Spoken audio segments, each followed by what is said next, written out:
can easily pick up the frog. On the Okay, way I out. picked up the frog. The frog's So not the racist. aftermath is, you know that you trapped Dargas down here, but he is alive. Yes. And you only stopped him with a tunnel of rocks. Yes. So presumably the son of a god could probably get through that eventually. Absolutely.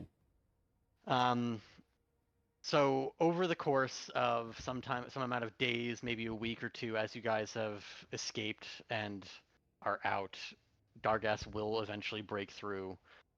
And unless you guys were holding a vigil over that tunnel underwater for a week, which I assume you can't. Could we say that vigil? we tried to collapse the other tunnels in the meantime as well? You can. That would maybe buy you more time. Yeah. Okay, so if you collapse all the tunnels on the way out, it would turn into several weeks of Dargast attempting to claw his way out, but Right. eventually he does escape. Yeah. But by then we're and long gone. And by then you're long gone. You survived. So Foz, Dargast kept you alive. Oh, And he's going Jesus. to essentially continuously cast Dominate Person on you until you're essentially just a thrall to do his bidding. And I that get to is be him. essentially a bad end, I suppose, to this one shot. Oh, I get to be a. Go ahead. I get to be a minion. I You mean, do Yeah. be a minion. You got to be a minion of an elder god. I mean, like, Oh, honestly. hold on. What happened to me? Oh, you're fish bait, dude. You are- got you eaten are by dead. you got eaten You've by been a digested fucking by a shark, brother. You've been digested by a shark. Yeah. That natural one on that D100 that was crazy. That was. Oh, What can I man. say? I'm So very many lucky cookie in how rolls. unlucky I am. All right, so Oh god. I will say, I hope you guys at least had fun. Oh, that was yeah. I That was would like it to be known that Datham and Marcus, we left the ocean and we're like, dude, nothing happened. We will never speak of this again. We're just So chimichangas? yeah, exactly. Job well You guys done. want shawarma? Look Yeah, at that. shawarma. There's a shawarma joint not too far away. We can go for some shawarma. Yeah, exactly. They're a like, yeah, Marvel we episode need to find another job, man. This You one's get the reference, done. right?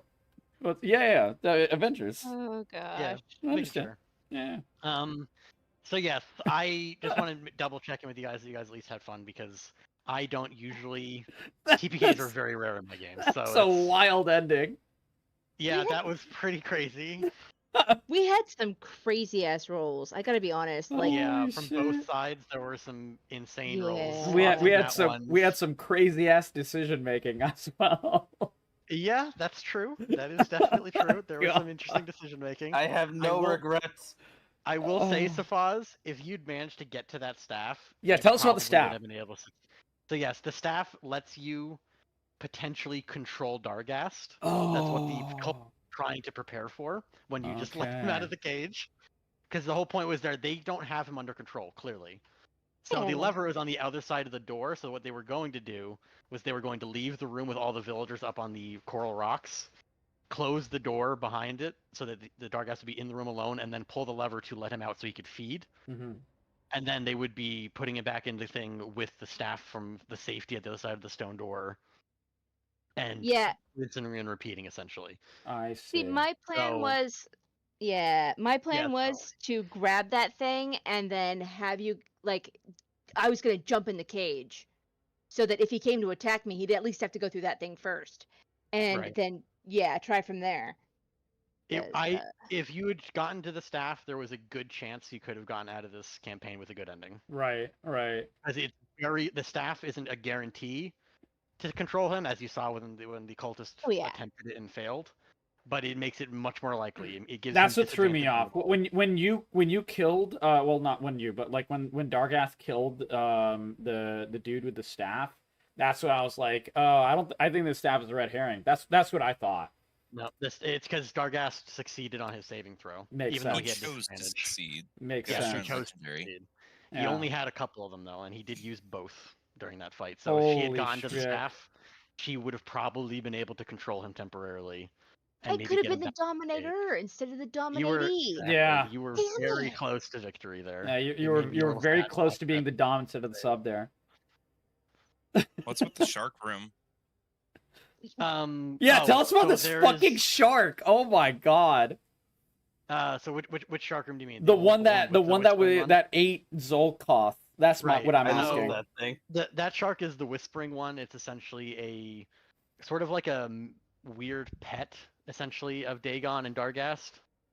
It will answer generally truthfully with short, quick answers, but every time that you ask it a question, there's a chance that he bites you. And the more that you succeed in not getting bitten, the worse it will be when you do get bitten. So what I'm thinking Zolkoth was trying to do was convince it to help us. Would it ever have helped us? No. I say no. Yeah, okay, that's what I thought. That's what I was trying to tell him. Yeah, it's like a semi-neutral servant of Dagon and Dargast. Like he'll answer truthfully to other people, even if you're enemies of Dargast, but he's not going to help you. Right, I was right. just trying to get information, like figuring out what his name was Sure. to get any more like. Yeah, the issue is that he's only written he will only answer like in Yeah. short answers. Mhm. He does not go into detail for basically anything. Mhm. I guess while So we're that's at it, basically it. what about these 4 fucking statues?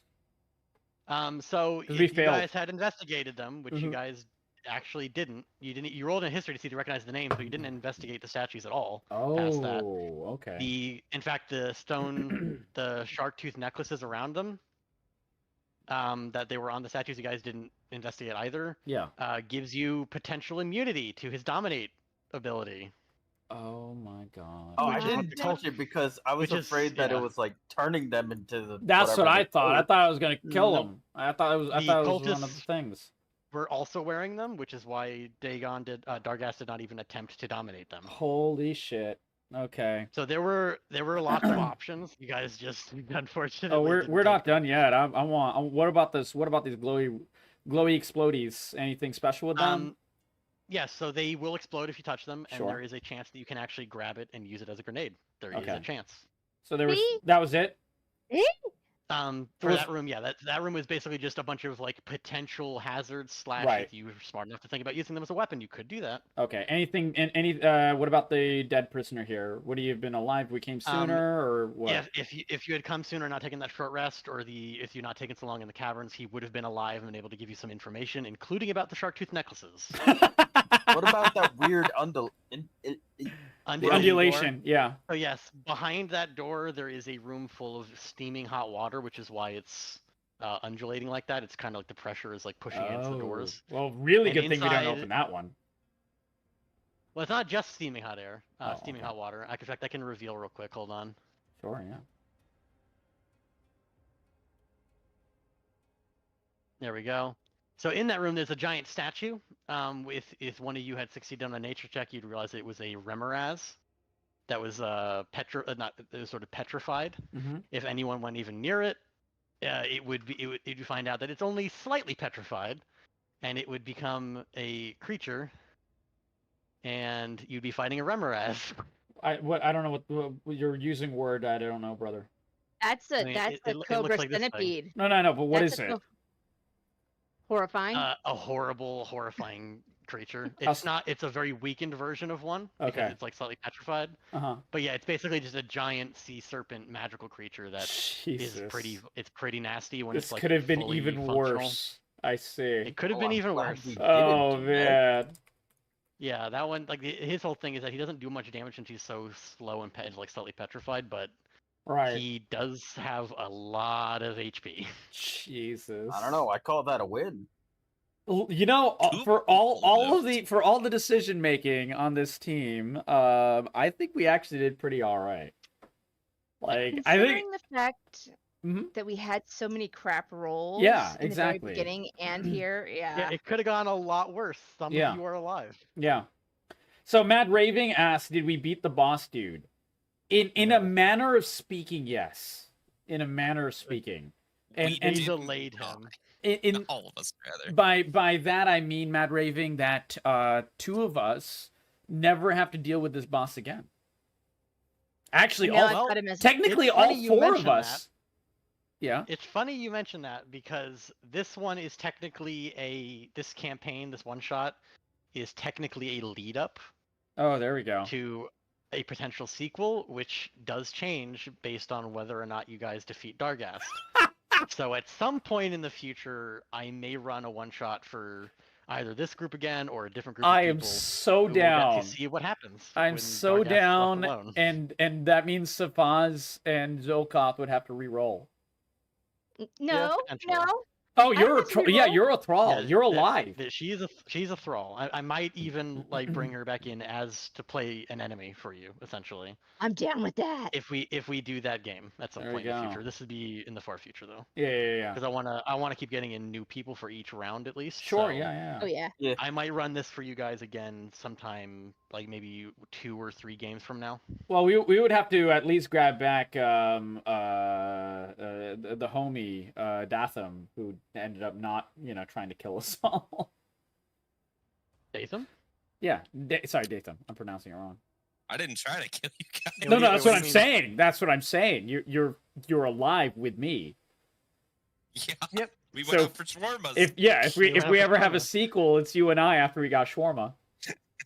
Yep. And then I'd probably have Zolkoth roll a new character. Yeah, exactly. And I would probably try to get maybe a new player in to round out the party, maybe even 2.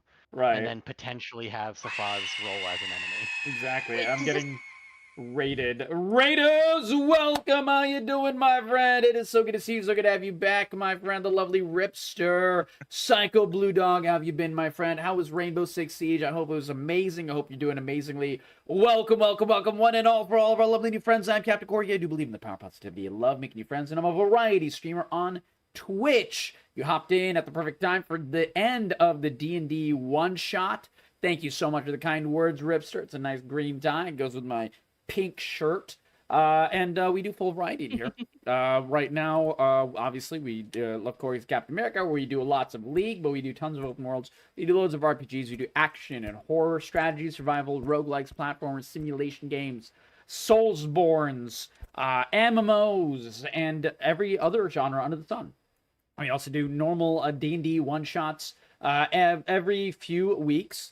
And we do also lots and lots of discussions as many times as we possibly can. We put it all up on YouTube as well. The lovely Ripster, my friend. I hope you had a beautiful stream. I hope you had a beautiful night. How was your Rainbow Six season and all that good stuff? The lovely Psycho Blue Dog. How has life been for you, my friend? Welcome back. We missed you as well. It is so lovely to have you back. And also, before we continue with anything else, there is a giveaway active. Your raid got us above 40 concurrent viewers, my friend. So everyone in this channel, join that lovely, wonderful giveaway. Anytime we hit 40 concurrent viewers, we start a giveaway in this channel. It is a completely free and wonderful giveaway that is tailor-made. So no matter what kind of games you like to play, watch, and enjoy, you are assured to get something that you're going to truly vibe with and really, really have a lot of fun with, because I make sure it is.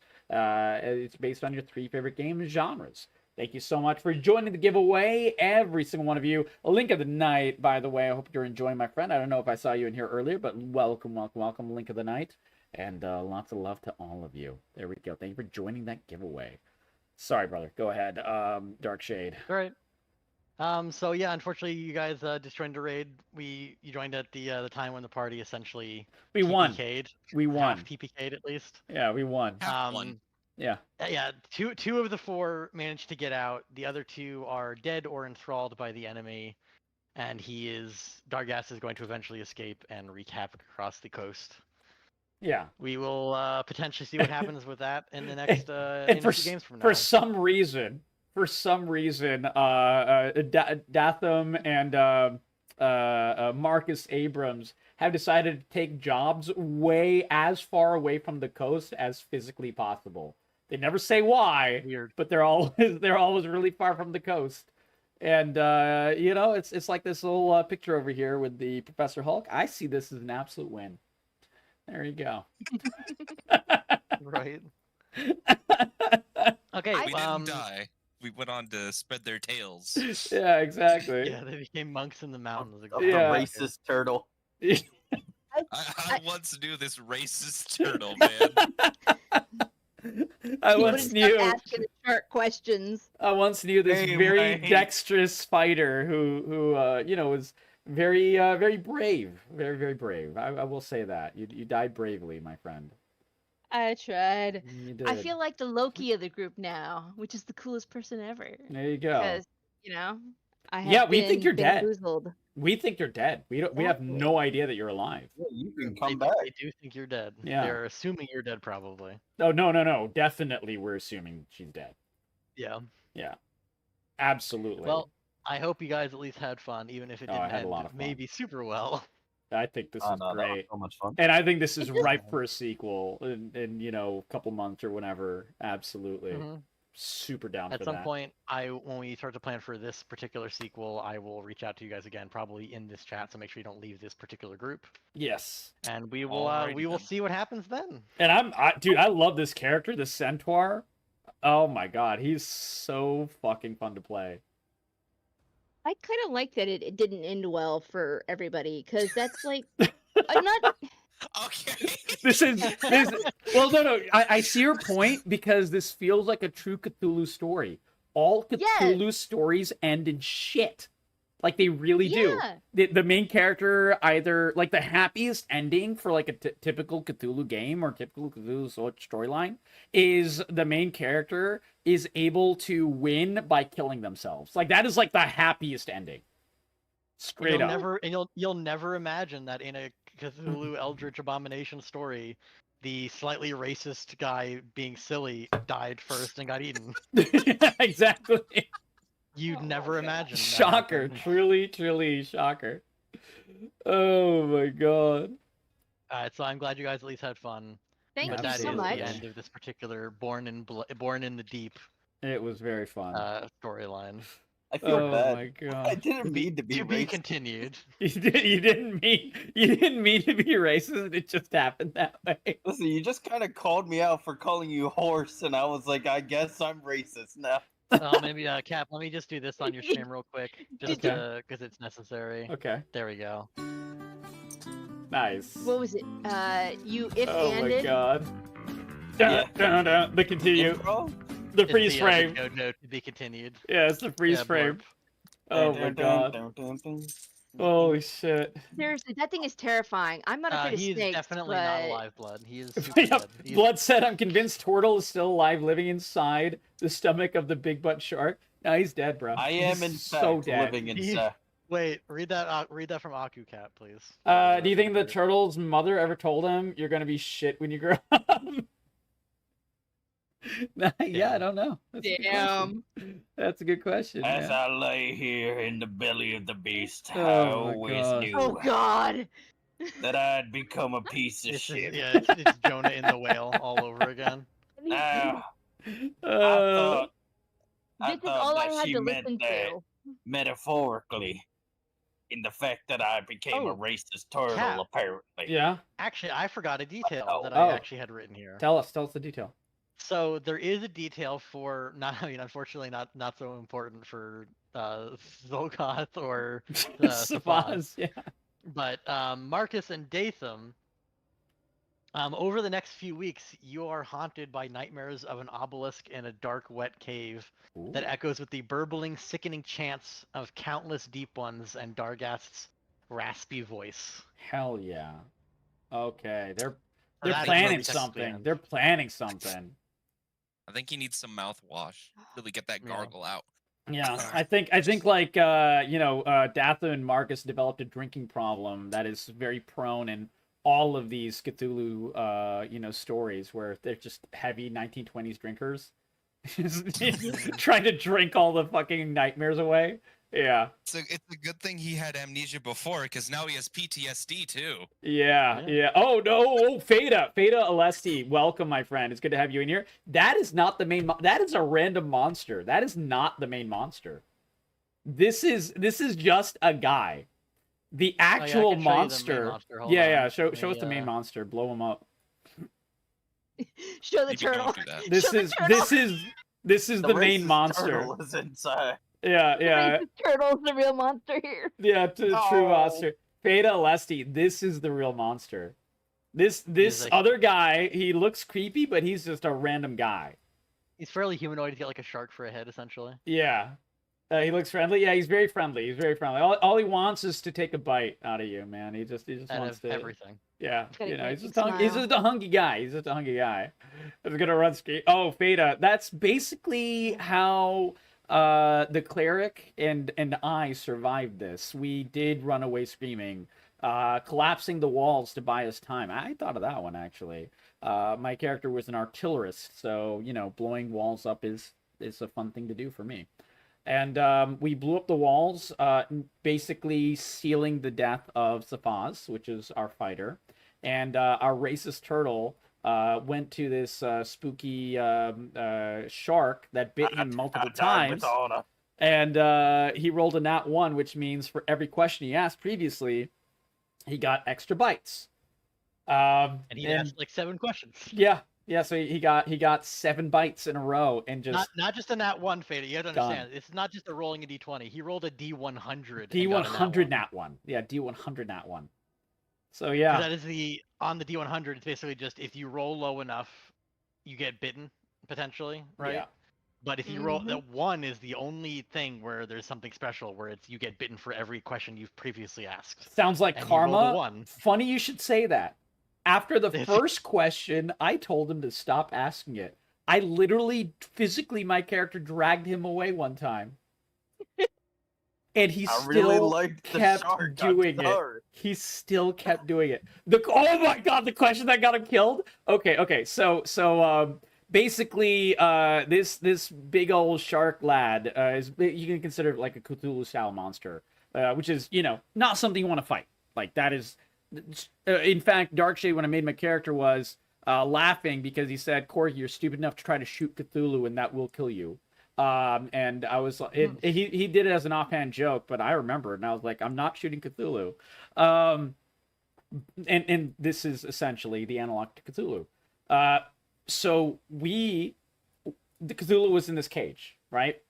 And there was like all these fish people that are these like cultists essentially trying to release and control Cthulhu. And so the monster is eating the cultists, and we're in this tunnel. So at least it's like, you know, we're at a choke point. And Safas went in, which was the right idea, except for the fact that we were like, you know, we started the fight off so poorly that they were just kind of shit out of luck. And so they were trying to grab this rod that would help control Cthulhu, essentially. And I saw the writing on the wall, as in, we're fucked.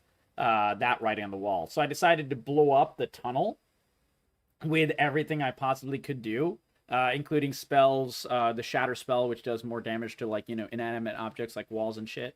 And, you know, my big-ass cannon. And so we start shooting this, and I loosen up the rocks like a whole bunch. Like, I do a lot of damage to the wall. The question that got the turtle killed was he went to the shark, which, you know, basically you can consider it like a sphinx or a djinn that answers questions and so on. And so every time you ask a question, it has a chance to bite you, which is why I told him to stop asking the questions. It wasn't particularly helpful. So the turtle goes up to the shark and is like, is the wall close to falling? And the shark was like, dude, I'm not even in the room. I don't know. And then rolled the nat 1 and then killed him. It was the silliest question ever. I'm picturing, you know what I'm picturing actually? I'm picturing the Monty Python pit scene where he's like, what? I don't know that. Yeah, it was like, why would I know this? And as soon as he asked the question, I was like, no, not that question. Why would you ask this? There's no way it would know. I was afraid if it was like a trick wall or What's something. your favorite color? Yeah. It was a trick. It basically amounted to, No, what is your maybe favorite the color? ceiling is reinforced or something, man. Oh You should've my just asked god. the European swallow question from Monty Oh. Python. It would have just been. Yep. What is the carrying capacity on Aladdin Swallow? What is it? African yeah. or European? Yes. Oh god. Oh my lord. Uh, But yeah, that was Impressive, though. I will say, of the times I've run this campaign, I've had mixed success and failures. Mhm. I've never had a failure quite like this one. I've never had a No one's been- spectacular no one's- failure. Yeah, no one's ever rolled a 1 for the shark, which was hilarious. I put that in mostly as like a joke when I wrote that shark. Right, I right. was like, no one's ever gonna roll a 1, but wouldn't it be funny though? That's impossible. Yeah, it's not. Yeah. It's a 1% chance. It was a 1% chance. Holy- No one's gonna ask 10 questions. Yeah. Who would ask more than one question? What's the answer to life, the universe, and everything? You know, usually when you ask a question to a shark and the shark bites you, you stop asking the questions. Yeah. The fact that Oh, we even asked God. the shark questions in the first place is kind of wonky. I don't stop. I don't sleep. What can I say? I mean, the shark does know helpful information. If you had asked the right questions, he would have given you Yeah, certain potentially helpful information. The Sure. shark wasn't just there to trap you. yeah. Oh He will no. answer neutrally, generally speaking, and he will For I'm not- answer this campaign, that shark was a trap. Yes. I'm Yeah. not going to be able to return for you Wendell's guys apparently. ring. For the racist turtle, it was very much a trap. Apparently. You're not going to be able to what? Can you go let Wendell know that his ring is lost? Now I feel like a jerk now that I think about it. Oh, You it's still all have- right. you Wendell's still gonna have be the ring. dead. Yeah, what happened to Wendell? What happened to Wendell? Wendell would be still like hiding up in the house. If Yeah. you get him on the way out of the town, he would go with you. But otherwise, he will just stay there, and eventually probably die. I feel like Datham and I would get Wendell. He would be our new traveling Yeah. companion. He would tell us all about the pickling fish business. Zolkoth is gonna Oh, so you just re-roll. get a new fucking Yeah, fisherman, huh? Zolkoth is gonna re-roll as fucking Wendell. That's what's gonna happen. Oh god. God. Oh, that's so good. That is so good. Holy shit. We'll be like, yeah, you know, the underwater, you know, they made a brave sacrifice. We won. That's all you need to know, and we should never go near the water again. Why? Don't ask. All Yeah, of a why would you sudden, ever go near Wendell the becomes water? a Wendell, I didn't know you were such a racist. I'm feeling a little Wendell different becomes there. racist in the meantime. Oh, God. Holy shit. All I'm right. feeling a so little racy today. Oh, Jesus. I'm glad you guys had fun, but that is Yeah. the end of the one That was shot. fun. That was very fun. That was a good one shot. As far as the next campaign, Cap, I do have stuff ready if you want me to start recruiting, but that's up to you when you're Yes, available. chat, start recruiting. Get in that Discord if you like the one shot. Hop in the Discord, my friends. We do the one shots every few weeks. We absolutely take brand new people. We try to switch it up with new people, at least, you know, that weren't in the previous one shots or, you know, the past couple of one shots. We try to get new people, fresh blood, so to speak, in the one shots. And we do If it every you're couple of new- weeks. If you're new, this was my first time playing. As somebody who's completely new at this, it was made super easy, and they Aw. totally helped me. Like I totally got help with figuring out how the heck to make a character. Absolutely. Yeah, Darkshade helps me make all my characters. That's why all the characters are, like, you know, interestingly themed and everything. I'm not creative. He is. And, yeah, it's a good time. I don't know about you, but I was insulted, berated. I was told I would never have a girlfriend or a boyfriend. Yep. He said a whole bunch of really mean things about my leg. I'm pretty sure I was just making fun of Cap. I was just practicing with You're you. just practicing. He's, Oh, okay, makes you know, sense. he didn't. Darkshade didn't have his glasses on. He thought you were me. That's what happened. Yeah, I just That's I see one ugly piece of shit, you know. they're all ugly Jesus pieces of shit. Christ. I get it. Little Akasha, for you and anyone who wants to join the one shots, hop in our Discord. We have a nice little area in the Discord, which is the Dungeons and Dragons section and tabletop section of the It's called Discord. Tabletop D&D as a Tabletop and guys should D&D. just- it's towards the bottom of the Discord server. Yes, and that is where you go. All the announcements and signups are there. All the information for the one shot is there. That is where to go, and keep an eye out for that. Actually, That I was sounds gonna good. ask because I asked a while ago, Cap, and I never got an answer. Could I make a one-shot, like, dedicated channel? Oh, Just to, like, I just to feel keep that more organized, because otherwise things get buried pretty fast. okay. Yeah, we can do that. We can create another one. Do you Okay. guys I'll create Do you another one. guys do one shots all the time, or is it one shots and then sometimes you do longer It's ones? all one once every shots. 2 or 3 weeks. Oh, And yeah, I've unfortunately, been go I ahead. can potentially do a longer one at some point, but it's a lot more time intensive Yeah, on both my end and the player's end as far as scheduling. yeah, To do longer form campaigns because since we can only play once every few weeks. yeah, If somebody is missing for that particular day, that just sucks. yeah. It fucks it for like an So entire month. I'm And yeah my schedule is such that I'm dealing with like, family with real life health issues, and like, my aunt gets chemo on Wednesdays, so I have to plan around that and so on. So there's no way I can do a long-term campaign now. Yeah, that's a big would big you issue. potentially maybe we could like move it from Wednesdays at some Wednesday's point like the in the only future? work time I could do it. That's the thing. Okay. Because like due to my work schedule, Wednesday's like the only day I can like potentially take off a little bit bit of early. time. Yeah, and like even then, like usually I make it like 10 p.m. sometimes. Sometimes closer to 9, but like there's no other time I can make it even close to that time any other day. Alright, so yeah, long form campaigns not in the immediate future. Yeah, for sure. exactly. At some point, like I said, I can do one shots with potential sequels, Yeah. which obviously we did tonight. Yeah, But other than that, long form probably not. I do run campaigns outside of just for Cap stream. yes, So at some point, I might be running a game that I might need somebody, in which case I might try to recruit in Cap's Discord if he's okay with of that. course, but, 100%. Yeah, I don't care. like that's like the only other thing, and that'd be pretty rare because usually, whenever I do signups in my area for one shots, I'm pretty popular. Not to toot my own horn, but people usually fill it pretty You're fast. a very good so, DM. You're an extremely good and helpful DM. That's just the ego. There we go. It puts the lotion on its skin. Jesus Christ. Eric gets the hose again. Yeah. Oh, man. But yes, I will be running another game sometime, either probably not 2 weeks from now, Cap, maybe 3. Yeah, 3 or 4 weeks. Yeah, something like that. So what day would that even be? That is 3 weeks from now. Well, today's the 1st. So, 31st. Oh, the 21st. Yeah, the so 21st. 21st. Yeah, 21st is probably the earliest we could do it. So yeah, August 21st is maybe going to be another night of D&D. We'll Yeah. see. I will be Theta, you should hashing join that us. out with Cap sometime this week, and I will be putting in a new dedicated one-shot channel, which will probably be called D&D One-Shots. Yeah.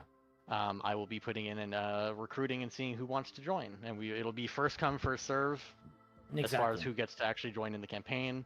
It'll either be open to 3 or 4 players. We will see. And I'll post. I'll probably in this week. I will probably go over options for what campaign that might be Yes. with Cap in the stream. And if you guys want to vote on whatever it's going to be, that's another option. Yes. And What I'll were try the to options I gave you make for this announcements every so often, like reminding you guys about them, and if we have details at that point, I'll try to tell you guys what it's kind of like and so on, like we've done for so far. Sorry, go ahead. Because the options that I gave for that you guys chose the Eldritch campaign. What were the other options I gave you? I trying to don't remember. Because I'll just probably use those again, and then I might have something else in there. Yeah. Out of all the But, options, when you said Eldritch, I was like, "Yep, yep, that's Here good." we go. Mm-hmm. The other options were Mhm. Candlekeep Adventures, fun, silly romps through the Great Library, Magical City on the coast. There's Disaster at the Carnival, which is like a wacky, dangerous adventure set in the Feywild, Ah. and a Monster Hunter inspired one shot, Oh man. where you'd be taking. That'd be a very combat focused one, obviously, where it's mostly just about hunting down creatures. But Right. None of the one shots, Ripster, start at level 1. The entire point of the one shot is like you want to start with a bit of power. I mean, like right now for this one we're at level 9. For previous one shots, one of them were at level 5, one of them were at level 7. So you start out with a little bit of power, so you can actually create some nuance to your character. Because like a lot of level 1 characters are just fucking too simple. Like all you can do is like they're auto basic and attack. boring. Yeah, exactly. Yeah, I will tell you right now, I will never ever be running a level 1 campaign for Cap. Yeah. I despise levels 1 and 2 for D&D. I don't think they're balanced. They're not fun Yeah. for anybody. Level things 1 is can less die intimidating. immediately. No. It's I can promise you, Ripster. Leveling up is very, very easy, and it's just very. I guess you can like actually make your character Like, for example, a lot of characters don't really start being playable. I mean, in terms of, being interesting until you get your subclass. And a lot of times it's level 2, sometimes level 3, and so on. So, better start at and least I about will level say 3, yeah. my favorite, I think the sweet spot for balance in D&D 5e is probably levels 7 through 9. Yeah. That's where I think that like characters have all their cool stuff already. They're not like insanely powerful magic users, can't rewrite reality yet. Right, right. Marshals are still doing pretty good damage. Yeah. So I think levels like 7 through 9 are basically the ultimate sweet spots. That's where most of my campaigns will be. Yeah. But we will see. As long as I have do Fireball, occasionally I'm do unstoppable. but- Veda, I used Fireball the last time. We this one shot was split up into 2 parts because timing wise and stuff, and we go pretty slow. I go pretty slow. We were surrounded by like what was it, 8 fishmen? Something like that. 12. 12. And I did Fireball all the fishmen that I could reach, including myself, and I died for it, and I killed like 4 of them. It was great. It was absolutely fantastic. It was the Fireball dream, Veda. The Fireball dream. I believe you killed 5 of them and yourself with that. Or 5 you of went them. down, you went Yeah. unconscious. But Yeah. I didn't die. I went down. I got unconscious. Yeah. I did learn not to spread out my damage. Yes. Spreading out damage generally a bad idea. Also, damage is usually better than healing, though healing at some point is necessary for certain issues and situations that arise. Group buffs are really helpful, and not separating is very, very helpful. And also, listening to the very pointed hints that a DM gives you with context. When a DM tells you that a shark is biting you for asking questions, be very careful about asking questions. No comment. No I comment learned at all. that asking a shark questions is the only way to play the game. There you go. Yeah. I mean, it's the last way that you're going to play the game. Yeah. It's the best way to play the game. I've never actually used Witch Bolt Veda. I've made a couple of warlocks in these one-shots, and they're very, very fun, but I've never made one that used Witch Bolt. It looks cool, though. The lightning that, attaches you to the bad guy, and you're, shocking it over and over, kind of like, what's his name? Palpatine. It looks really cool. Witch Bolt is a trap? It's a fun trap. Witch Bolt is unfortunately not very good. Right. It is for sure the bottom of the barrel for level 1 spells. Yeah. But it's not useless. It's just not as good as many other options. It's for early. If you need even early game, there are lots of other options that are just better. Honestly, unfortunately, you're not wrong. Almost, I would honestly say almost any other level 1 damaging spell is probably better, other than maybe things like Ice Knife or Thunder Wave are kind of the same tier of kind of just there are better options. Oh, it's because the rolls. I got you, Veda. Yeah, it kind of takes bad rolls out of the equation as much. Digital dice are cursed. I've had multiple nat 1, nat 2, nat 3s in a row with physical dice. Sometimes the physical dice treat me much worse than the digital ones, which is why Darkshade doesn't allow really most people to use physical dice, because just to make sure things are even. But my dice physical rolls are so fucking bad, he actually prefers me sometimes to use the physical dice. I mean, I for Cap, he gets stringer privilege, so I basically let him choose if he rolls physically or not. And he knows I'm not gonna fudge him or anything. Yeah. It's just so bad.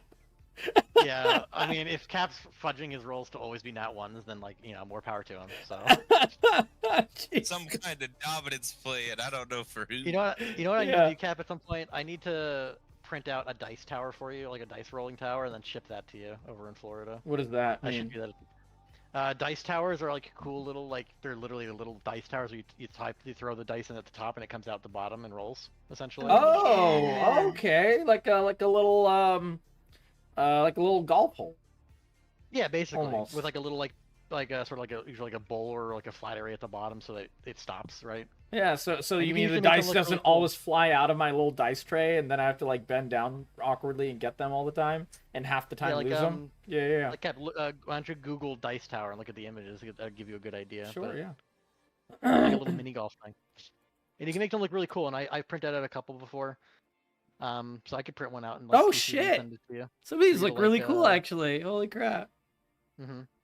Like a little I like little them. night They're fun. area. This one looks like one of those little like physical games I used to have when I was a kid because I'm old. This one is like a night staircase. Holy shit, man.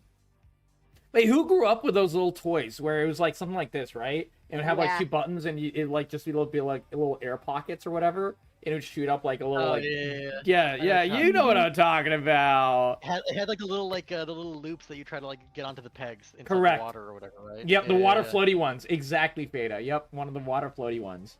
I remember those. Exactly. Water You ring know what these pinball. dice Yeah, cards there's a remind me few. of more? Go ahead. You remind me of the you know like the really old like the plastic colorful medieval castle sets. No, you know what it reminds That me would have- of? Polly Pocket What? and like Mad Max. You guys remember those? Yeah. It was like a little like a little mini room. It was like almost like Yeah. It's in like a this plastic diorama. case. Yeah. Yeah, and then you open it, and you've got Polly Pocket and like all of her friends, and they're like, And the guy blood, guy like- version was, I think it was, his name was Mad Max. I think so. Something Max. It was Max something. And Yeah. the little diorama rooms or whatever would basically have like well, the Mad Max ones were like very very guy-ish. So it'd be like castles with dungeons and like little traps and shit like that, and the Polly Pocket ones would be really cute. And it'd have like little little places you could like jump on a bed or do all kinds of cute shit, which it was really nice. It was really nice. I had like a bunch of those when I was a kid. I sent you a picture cap of the thing that I was thinking of. I don't know if you're gonna remember this at all, but this is pretty old now. This is like from the 90s. But I remember these toys. Oh yeah, this is similar. Yeah, this is similar to what I'm talking about. Yeah. Like the little Polly Pocket and the Max guy were like a singular character, Gotcha. Okay. and it was I don't know if it it was was that like a one. themed thing. Here, let me try to find the name of that. Polly Pocket for guys. What the fuck was his name? Mighty Paul- Max. Paul Pockets. There it is, Mighty Max. This was it. Yeah. Oh yeah. I was right on the max. Dude, I had like 40 of these. Not 40, maybe like 10. I had a lot of these. Holy shit, this one was so cool. Yeah, I had the giant castle. That thing was like $200. I got it for Christmas. Dude, I played with that shit all the time when I was like 4 years old. It was so cool. Lovely Broxy, buddy. I'm doing great, my friend. We just finished Dungeons and Dragons. Yeah, there we go. There we go.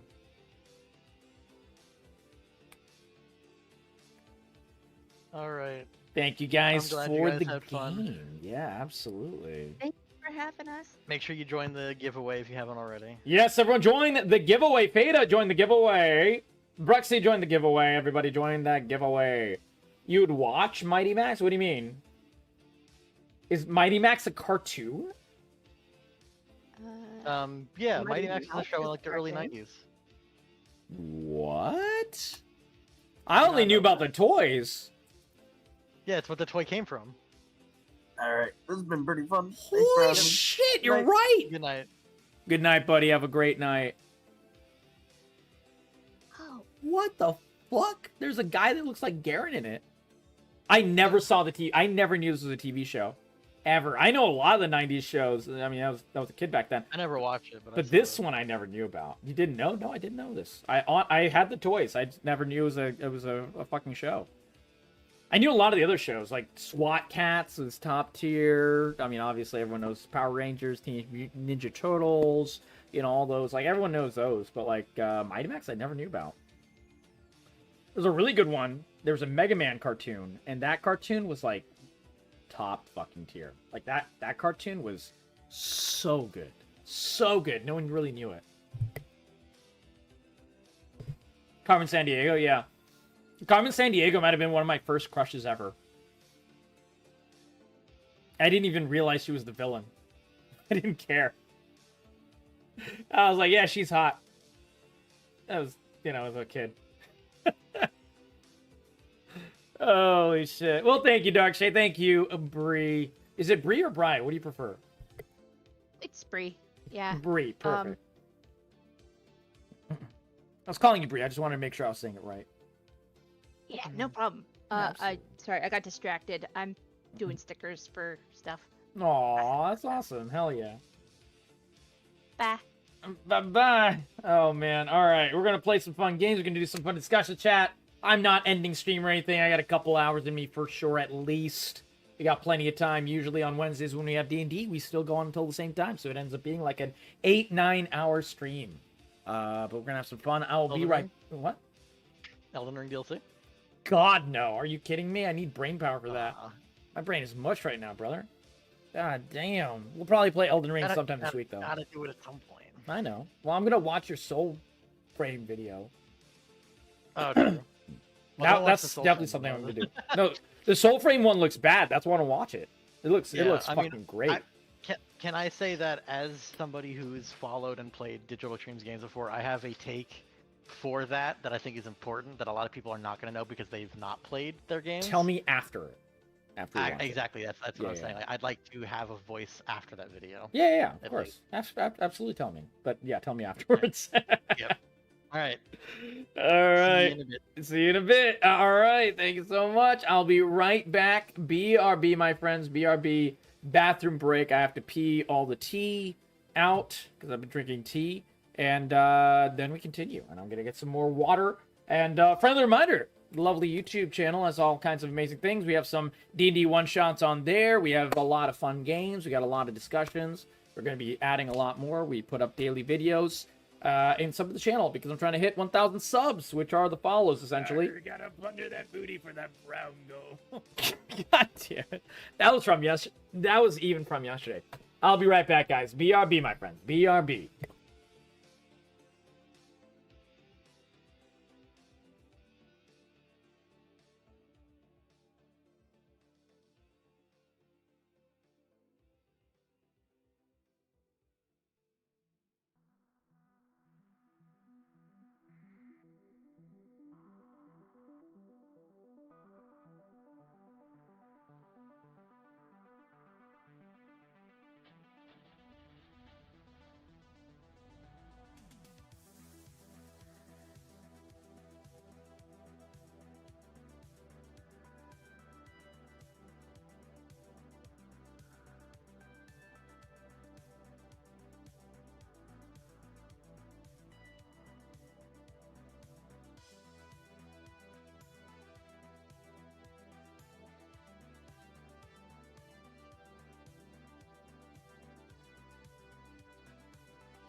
Alrighty, my friends, I am back. Thank you for your patience, guys. I had to pee very badly, but we are here. We're ready to go with some fun gaming times. Thank you for the welcome back, Alana Bean. I appreciate that. I appreciate you.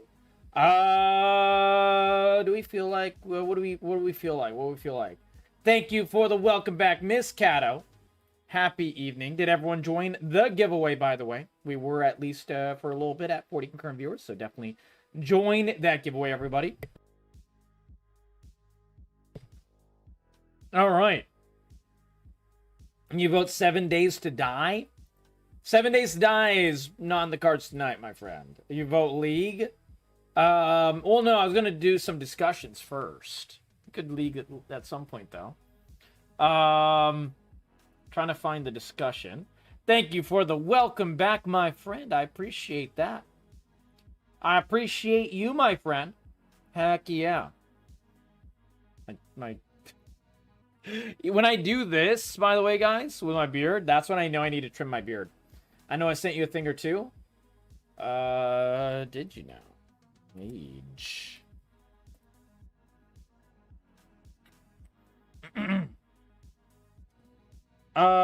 Right, the new RPG. I'm a little worried about that one.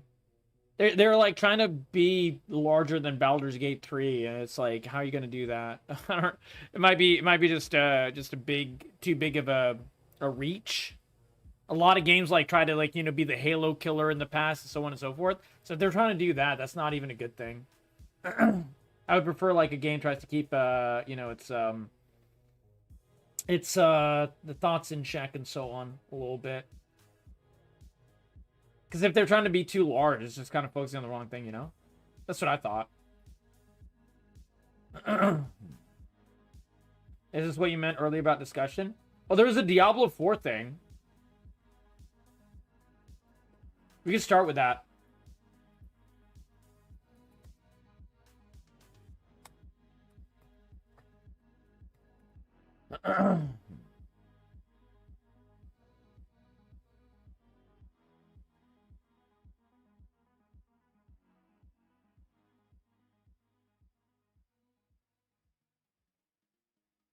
Thought there was something new.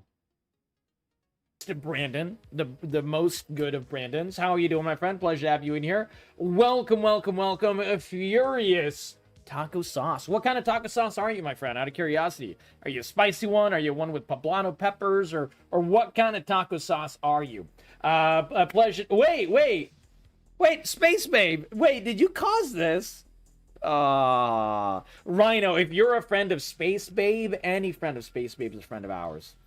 Thank you so much for hopping on in. I love Space Babe. She's one of the nearest and dearest to my heart. I've known Space Babe for a couple of years now. Space Babe is my favorite. Hey, we shared that, Rhino. Space Babe is also my favorite, too, as well. Welcome, welcome, welcome. By the way, for all of our lovely new friends, I am Captain Corgi.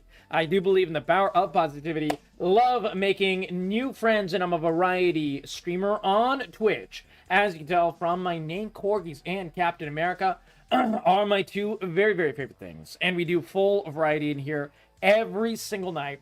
56 months in a row of every single night streaming.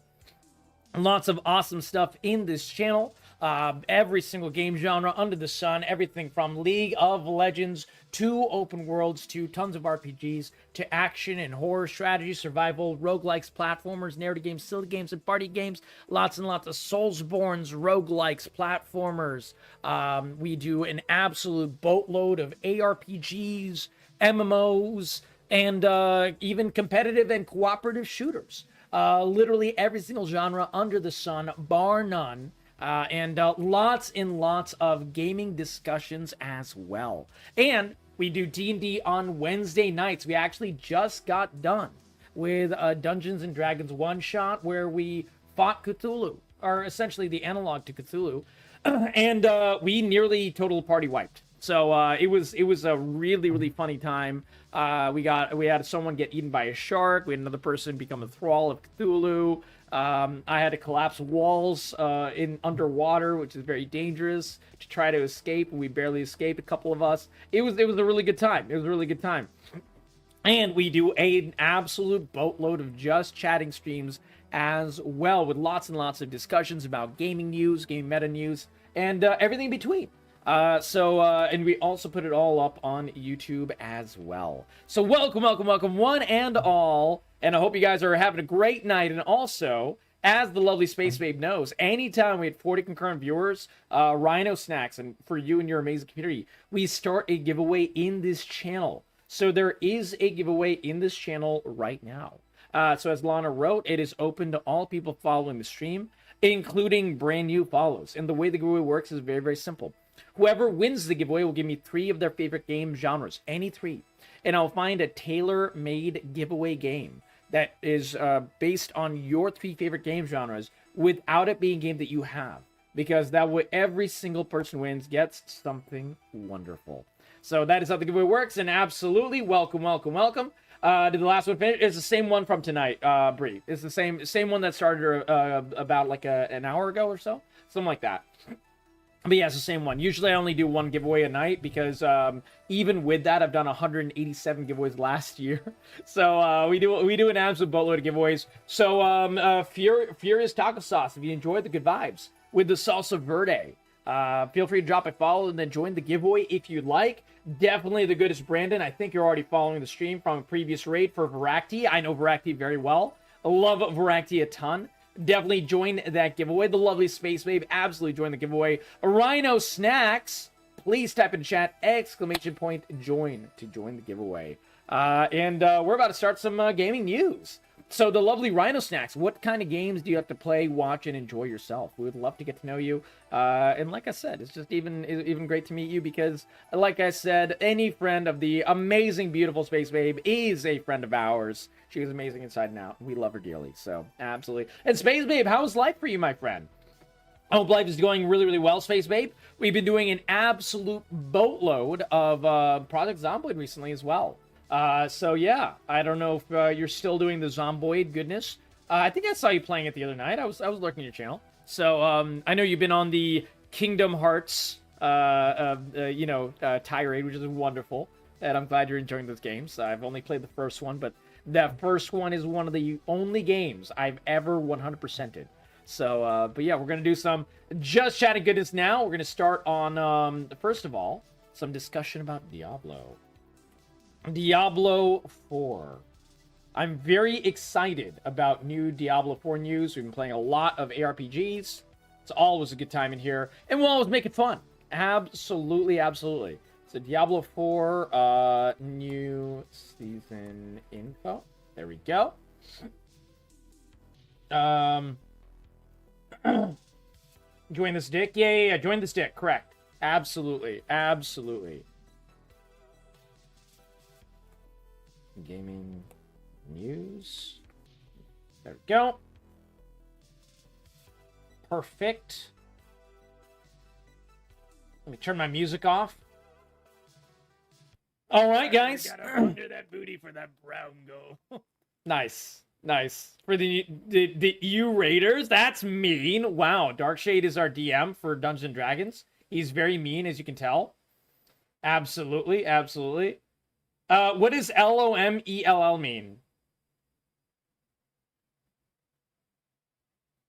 I know LOML is love of my life. But what is LOMELL? I don't know what that means. I'm assuming it's something related, but like I'm not exactly sure what the E and the extra L mean. Does anyone know? Let me look it up. LOMELL meaning.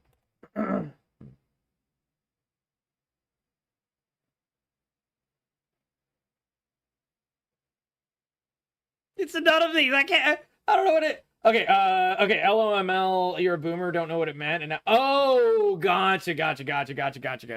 So you misunderstood what LOML was, and now it became LOMEL. Gotcha. Yeah, ever loving life. Yeah. There we go. You know what? Brandon, I like that. It is the love of my ever loving life. There we go. Absolutely. Perfect. Dude, Rhino. Tell me about the favorite games that you like to play, watch, enjoy. I want to figure out what kind of games we share in common. And join the giveaway. And the lovely good is Brandon joined the giveaway as well. Like I said, the giveaway is completely free. Would love to have you in there. And also join our Discord. It's an amazing community. And like I said, any friend of the amazing Space Babe is a friend of ours.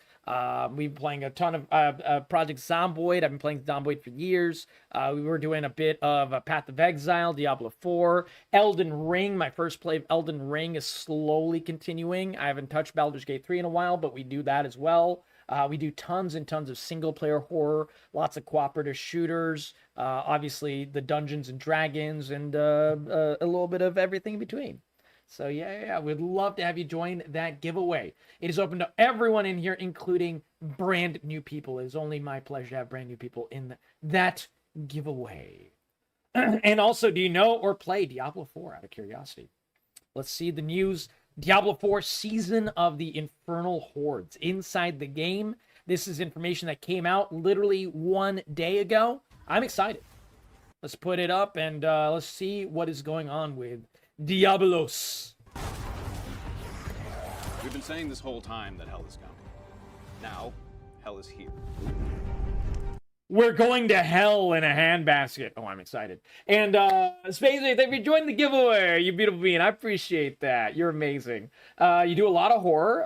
Emphasize indies. Yeah, indies are great. I play a lot of indie games. Absolutely. Space Babe and I often talk about indie games and stuff. You do play Diablo 4, also Zomboid RP with V in Space. I need to do that RP at some point. Yeah, Rhino. Space Babe was telling me about it.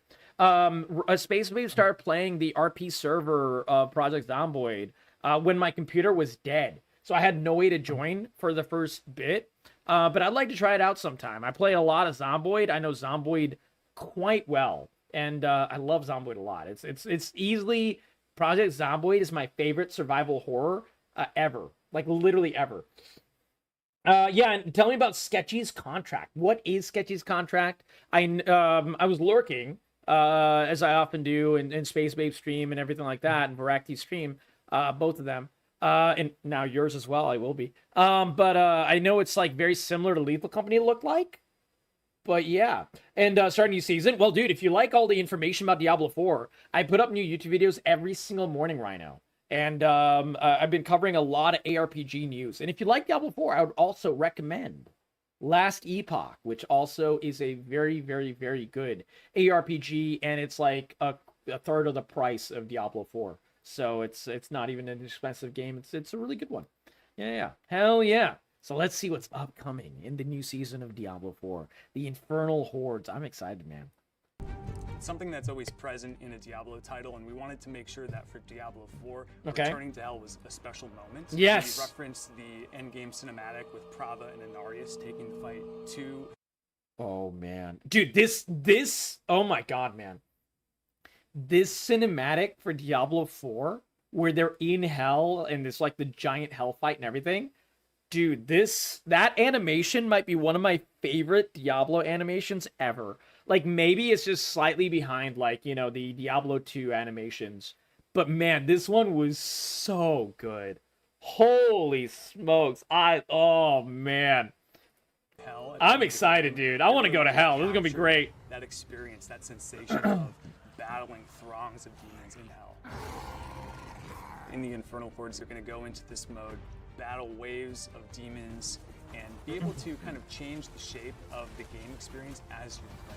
Those of you who have joined us since base game and throughout the seasons will have noticed that we have this phenomenon in the world that's going on called Hell Tides. Yes. Some of you might have noticed that Hell Tides is why Season 4 was so good. Well, a big part of it. Like, it was just wild monsters everywhere. You know, some of the biggest monster density in all of Diablo 4 so far. It was really, really, really good. Oh my god. Tides have been getting a lot worse lately.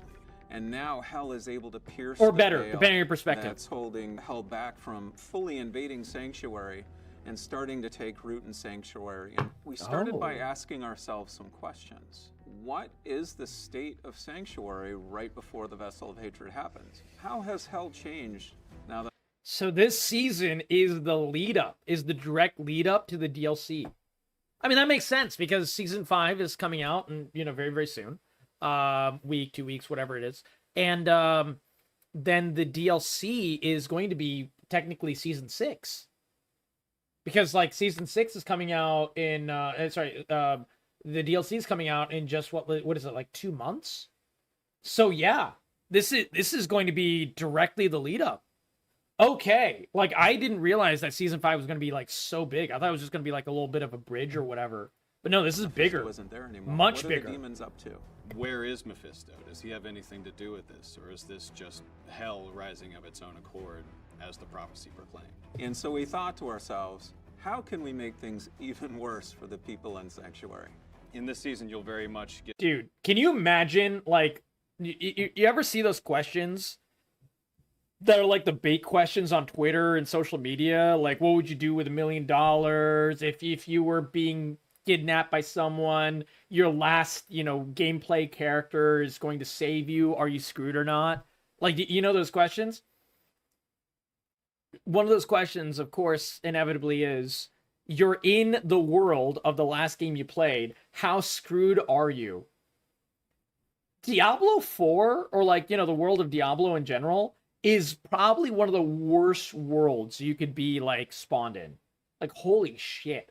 No one ends up happy in Diablo. Like, everyone's just dead, or, like, they get taken over by demons and then they die, or whatever. Like, dude, man, living in Sanctuary would be the absolute worst. Oh, my lord. Dive into those mysteries with some unlikely allies and really get to the bottom of what's happening.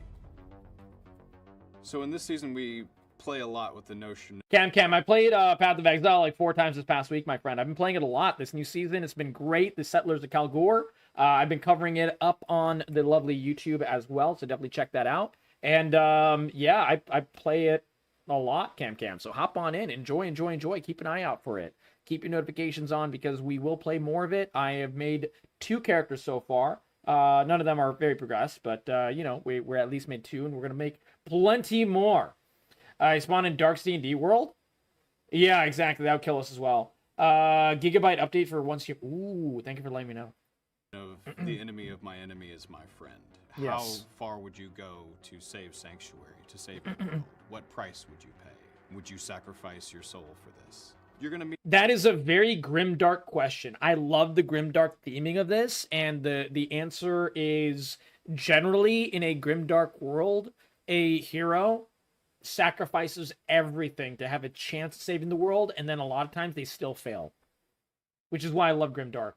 So good. Lochran, who at first seems sort of usual, but you're gonna quickly realize that something is off, that something is a little strange with this guy. Okay. So Lochran and Estelle are your allies. You're a hero? You are a and hero, they're Brie. going to help you return to hell.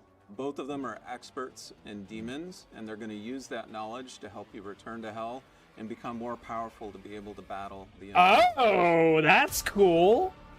This is cool. This is a new endgame activity in Diablo 4. It's primarily a wave-based activity. You're going to be fighting wave after wave of demon forces in hell. So if any of you have ever played wave-based gameplay before, you'll know that things escalate. We've got meteor strike. So wave-based style gameplay. This is a direct copy from Last Epoch. Because Last Epoch, in its most recent update, added a wave defense style gameplay as well.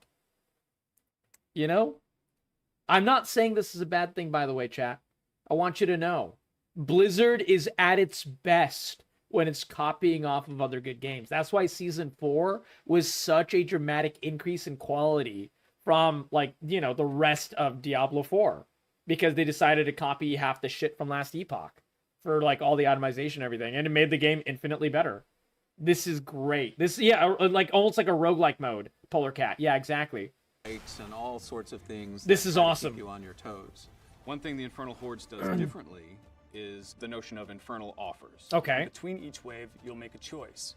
You'll be granted an infernal offer, and by Perks. Essentially perks. Okay, so things can slow you, but you gain unlimited resources. Interesting, okay. choosing one of 3 of these offers, you're going to change the game mode in some way, a positive and a negative. You can imagine, from the depths of hell, these hands rise out and offer you both a boon and a bane, a kiss and a curse. And A this kiss is and a curse. Temptation that the Fell Council is making to you. And in this temptation, If ever given the choice for a kiss and a curse, you always say yes. you're offered more power, but that power comes at a cost. And so you get to choose, which temptations you're going to pursue during your infernal run, and then customize your experience from there. One of the guiding principles of this game mode is replay. It's an in-game mode that we want to make sure you're playing over and over again. So we really wanted to create a broad set of enemies for you to fight during this mode. Okay, We've good. got many demons to choose from in the lexicon of Diablo's monster families, but we're also going to see some other foes you might not expect. There are going to be certain types of enemies like goatmen who have been banished to hell that have now rallied to Mephisto and fight by his side. And even some unlucky souls that marched on hell from the Cathedral of Light have now been revived in hell and fight against you alongside the demons. Basically, everything that hell has to throw at you, we're throwing it at you this season. The Infernal Hordes has been built with multiplayer Interesting. in mind, but multiplayer is not required. We want to make And I like that. I like fighting demons, but I don't want to only fight demons, especially if the mode is infinite and so on. I like being able to fight monsters. I'd love to be able to fight the ghosts. I'd love to be able to fight like the fish people dudes. I forgot what their names are. Cooking the bird with the raid. How you doing, Ghostly Mika? Welcome to the stream. Pyromatic4720. Welcome to the stream. Welcome to the Corey crew. The lovely Cooking the Bird. How are you doing tonight? Raiders, welcome. How was Grand Theft Auto 5? Tell me about the Grand Theft Auto adventures, my friends. And Raiders, welcome. For all of our lovely new friends, I'm Captain Corgi. I do believe in the power of positivity. Love making new friends, and I'm a variety streamer on Twitch. Straight Jack Queen is so great to have you in here as well. We, as you can tell from my name, Corgis and Captain America are my two very favorite things. And we do full, awesome, wonderful variety every single night. 56 months in a row of every single night gaming times. We do all kinds of fun games in this channel. Pretty much every single genre you can think of, we play. Everything from a League of Legends to tons of open worlds, loads of RPGs. We do action and horror, strategy, survival, roguelikes, platformers, lots of Soulsborns, ARPGs, MMORPGs, and silly games and party games. You name my friends, we play and do it all. We also do D&D on Wednesday nights. We also do indie tabletops.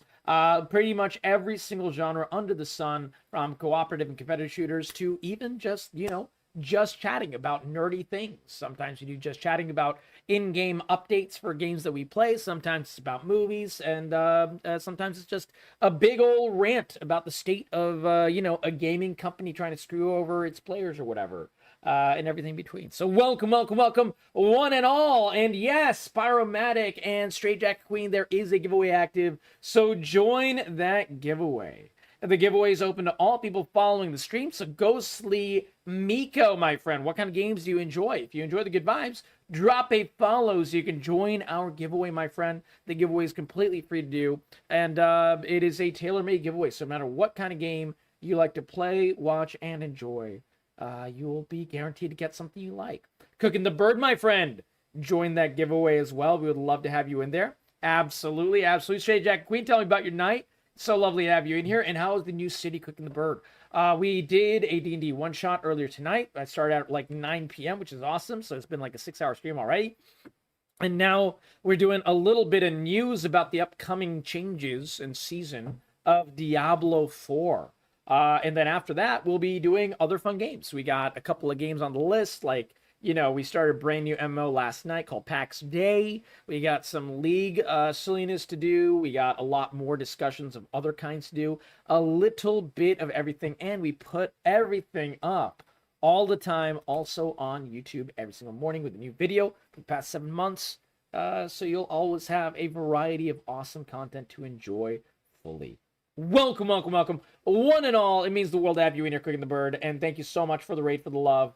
Definitely join that giveaway. Hell yeah, my friend. Thank you so much. And Pyromatic, how you been, buddy? It is so great to see you. So great to have you back. And how was work, Straight Jack Queen? I hope it went well. So yeah, absolutely. Want to make sure solo players still have a very fun experience. This is good because, I heard they're making it like a team-based thing. And while that is great, I think Diablo 4 is a very solo-centric game. So it'd be weird if they all of a sudden decided to focus on only party style mechanics.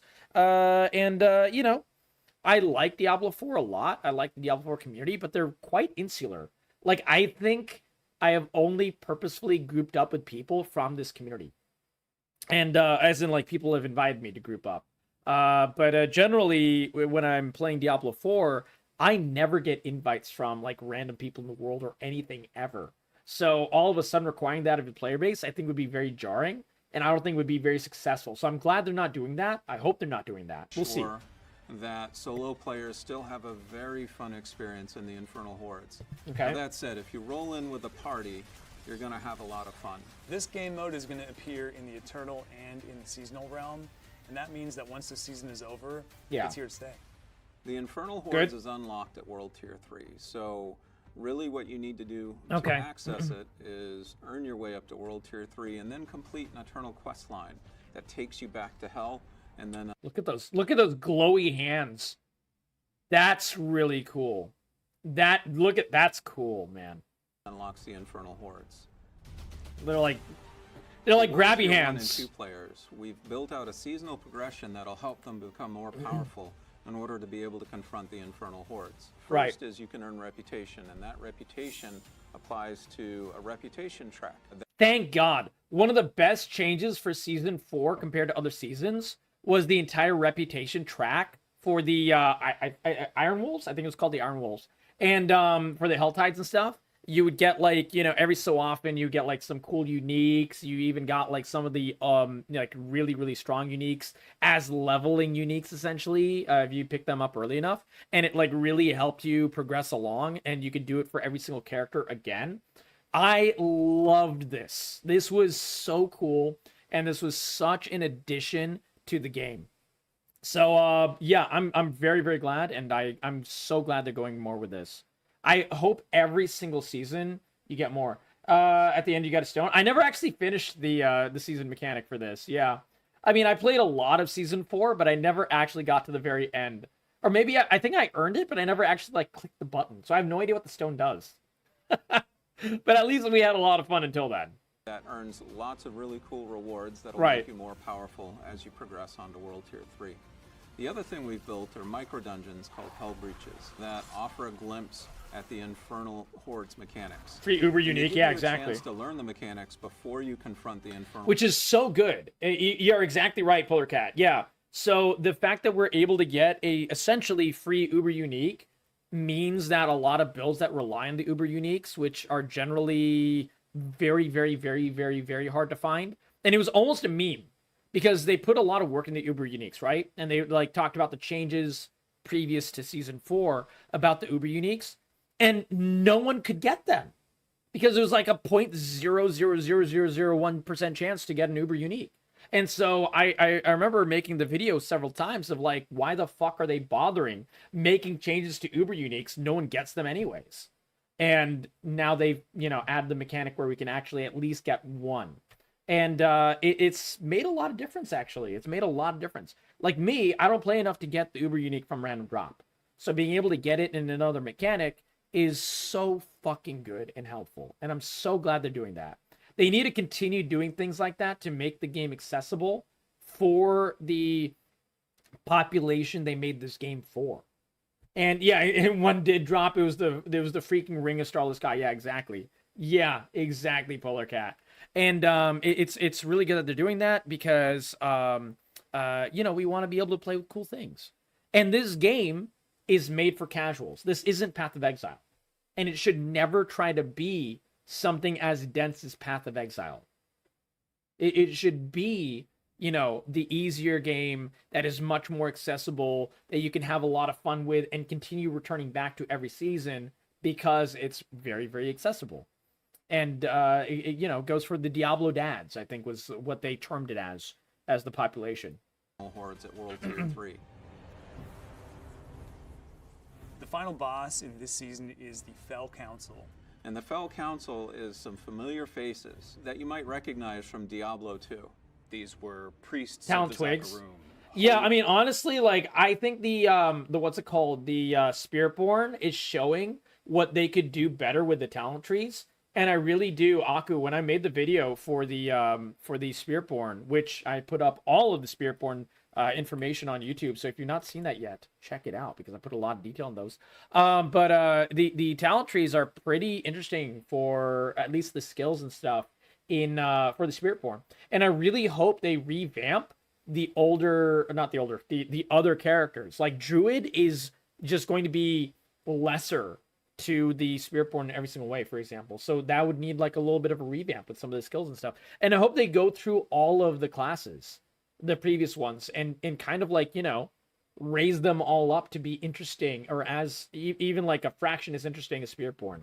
I think that they would do very, very well to be able to go back and do that. I think that would be a huge change. It might take a lot of work from them, but I think that they really should consider it. Because right now, we're at a problem, and I've said this before, but where the Paragon boards are too complicated and too exacting. And the skill trees are way, way too simple, and they don't really offer too many real choices. And you compare it to any other game that is an ARPG game, and it's like the difference is stark. You look at Last Epoch, and you get a skill tree for every single skill, like an actual skill tree. It's crazy the amount of detail you can do with Last Epoch. With Path of Exile, you mean you have the giant spider web and you have all the gems and everything, and you can tailor make your skills that way. And it's incredibly, incredibly detailed. Too detailed in Path of Exile, in my opinion. It's too dense. But Last Epoch does a really, really good job of, like, you know, kind of hitting that middle ground where it's incredibly unique, interesting, provides a lot of player agency and player choice. And it doesn't feel like it's a simplified, you know, thing like Diablo 4 does. Rod Ferguson actually did acknowledge that he said it was an eye-opener that instead of chasing and thriving to outpace other ARPGs, being the entryway for new players into the RPG is the way to go. Yes, Polar Cat. Yes, Diablo 4 is doing that very well, but I just hope they balance out I guess, like the complication, for lack of a better term, between the Paragon board and the actual normal skill tree. Because a lot of, like, the Diablo 4 dads that I'm talking about, they don't even reach the Paragon board. I remember I was talking to some, like, older Diablo 4 players that were just, like, you know, randos and stuff from when Diablo 4 first came out. And by first came out, I mean like 3 months in. And none of them had reached level 100 at that point at all.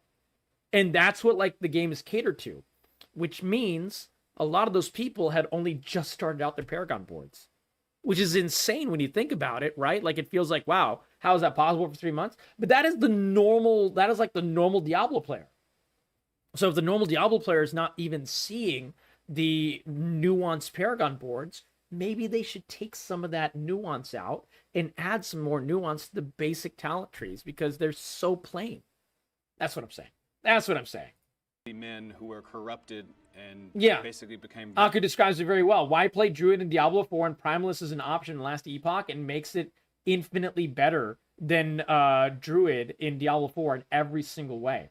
Absolutely. Season 6 will touch on this problem. I certainly hope so, Polar Cat, but I really wish they would move faster with these things. Because, like, holy crap, man. Diablo 4 changes things at a snail's pace. We had an entire year, over a year, where Diablo 4 was, like, considered dog shit compared to the other ARPGs. And it makes me sad because I love Diablo 4. I play Diablo 4 every single season, which a lot of players can't even say. I love Diablo 4. But even still, the issues with Diablo 4 were glaring from the beta. And they when they change, it's like night and day. Yeah, when they actually make the proper changes, like Season 4, it's such a huge and drastic change that affects the game so positively. Exactly. Vessels of hatred in their own right. The council members in Diablo 2. Yes, the council members. Help. Dude, this is so cool, man. This is the villain in Season 5, the council. And that's what they're talking about. You can choose your villain. Dude, I am so excited about this. It looks like they're really trying to, like, harken back to the glory days of Diablo 2 with certain aspects of Diablo 4. The vibe of Diablo 4 is very Diablo 2-esque. The the council thing here is very, very directly harkening back to Diablo 2. This is a massive W. They need to lean into this more. I love that they're doing this. I hope they continue to do this. Absolutely. Contain Mephisto in his soul stone. And of course, Mephisto being Mephisto, slowly but surely corrupted them. Good old and Mephisto. Eventually, they had soul stones pierced into their hands and became super powerful. But eventually, you overcame them and sent them to hell. Through the course of the story, resummoned them. They've been reborn, slightly new powers, but the same animosity toward you. What's interesting about this boss encounter is there are 5 council members, but you're only going to fight 3 of them at once. This allows us to then create many different flavors of the boss fight for the Fell Council. In fact, it's about 10 variations in all.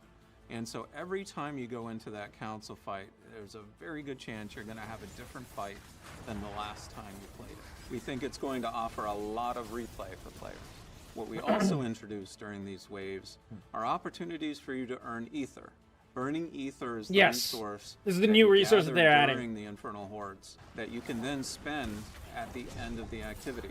There's going to be a fixed number of waves that you have to defeat. Okay. And once you've completed all those waves, then you'll face the Fell Council. The Fell Council. And collect your treasure. Rewards, so yes. The Fell Council, the spoils of hell will spawn, and then you consume your burning ether in opening those chests. Now, the trick is, when you are playing through these waves, that's your opportunity to earn as much ether as you can. Different events are going to spawn all throughout the waves, around the periphery of the arena, and it's your job to try and defeat as many of those events as possible to try and gather up all the ether you can. Really skilled players are going to be able to really maximize that ether so they get the biggest payout possible at the end after defeating the Hold up. Let's look at that oh, look at that loot explosion. Oh man. Good. They need to make this worth it. Biggest payout possible at the end after defeating the Fell Council. Okay. So with this burning ether, you'll be able Hell to get yeah. New uniques and legendaries. This excites me more than like any other mechanic in like every season. I love seeing the changes because this is what really makes builds that are, you know, not a thing in previous seasons more viable. It's what makes the new things more viable at all. Like, you know, the Bash build wasn't a thing until they added the legendary aspect for Bash, for example. And there's like countless of these examples. Dude, this is great. I want to know all about the new uniques and legendaries. You'll be able to get new legendaries, you'll be able to get rare materials, things you might have scoured the whole of Sanctuary for in previous seasons or in the base game, but now we offer it to you here, down in the depths of hell. A lot of these new uniques and legendaries really build on top of this idea that they've been forged in hell. Okay. And so they're going to have unique looks that you can then make into cosmetics to apply wherever you like. They can also have unique VFX and sound effects to really create the sense that they were forged. That looks cool. I like this. One particular one that I enjoy using a lot are boots. Boots, you say? Well, these boots not only have been forged in hell. Whenever you use a power, like a sword, down, exactly. You shoot out a ring of fire that hits everyone around you. That's just one sample of the types of powers we're exploring. So death in the Infernal Hordes is exactly, quite a big deal. You're returning to the realm of hatred where Mephisto was born. Right. This has to be a big deal. In the Infernal Hordes, it's a lot like Nightmare Dungeons. You only get a fixed number of revives in order to be able to get to the end of your run. So at lower difficulties of the Infernal Hordes, you'll get a number of revives shared between your party, but at higher difficulty levels, the game is going to start taking away those revives, and that increases the stakes that you have. If you die too much, so closer and closer to like a hardcore style feel. Be ejected from the mode. Are they going to get rid of one-shots, though? Because stupid one-shots that you cannot see is the biggest problem, in my opinion, that Diablo 4 has right now. That like red on red, and then it kills you in one shot, no matter how much fortification or whatever you have. That is so annoying, and that is something that Diablo 4 has so much more than any other RPG on the market right now. Like, playing through all of Last Epoch, the amount of times I get one shot are like almost nothing.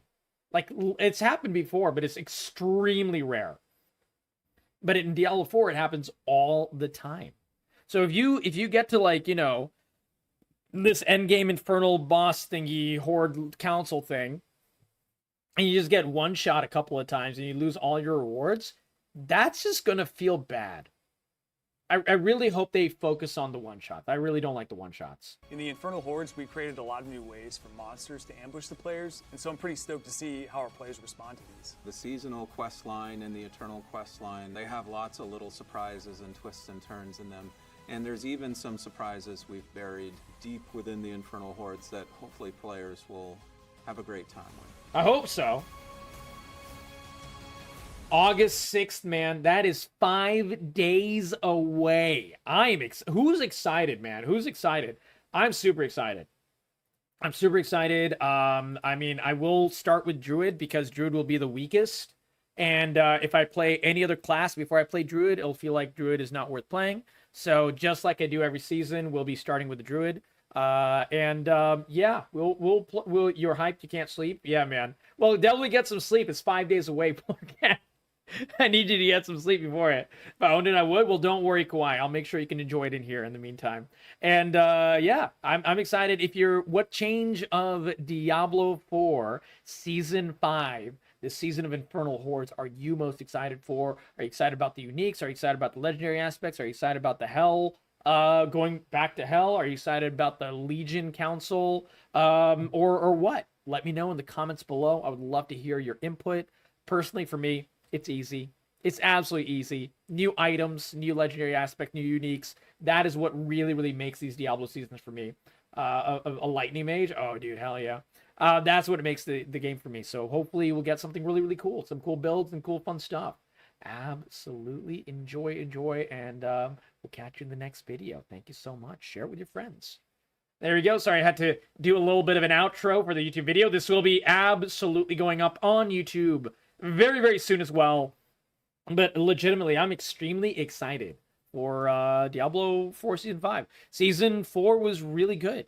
So I feel like Season 5 will probably be pretty good as well. Hopefully. This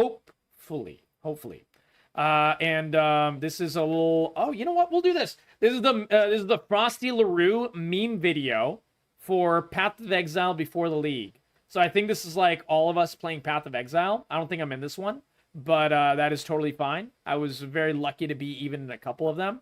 And we love Frosty LaRue. He's one of the best parts of the Diablo 4 community. And he plays all ARPGs, though. He plays Last Epoch. In fact, his first video was comparing Last Epoch to Diablo 4. And it was so good and so meme.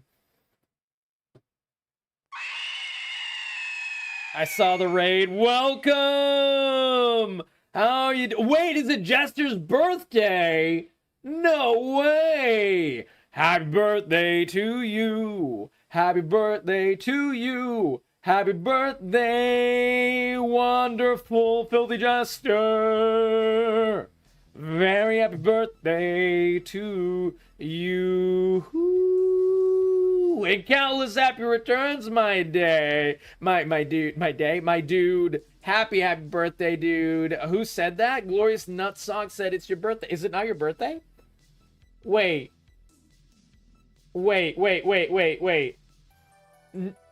Is it not your birthday? It is not your birthday. Well, I sang to you anyways, Filthy Jester. Okay, I sang to you anyways. Happy early birthday. When is your birthday, Filthy Jester, if I may ask? How Nuts is a piece of shit. Hey, you know what though? Jester, I would do this to my friends.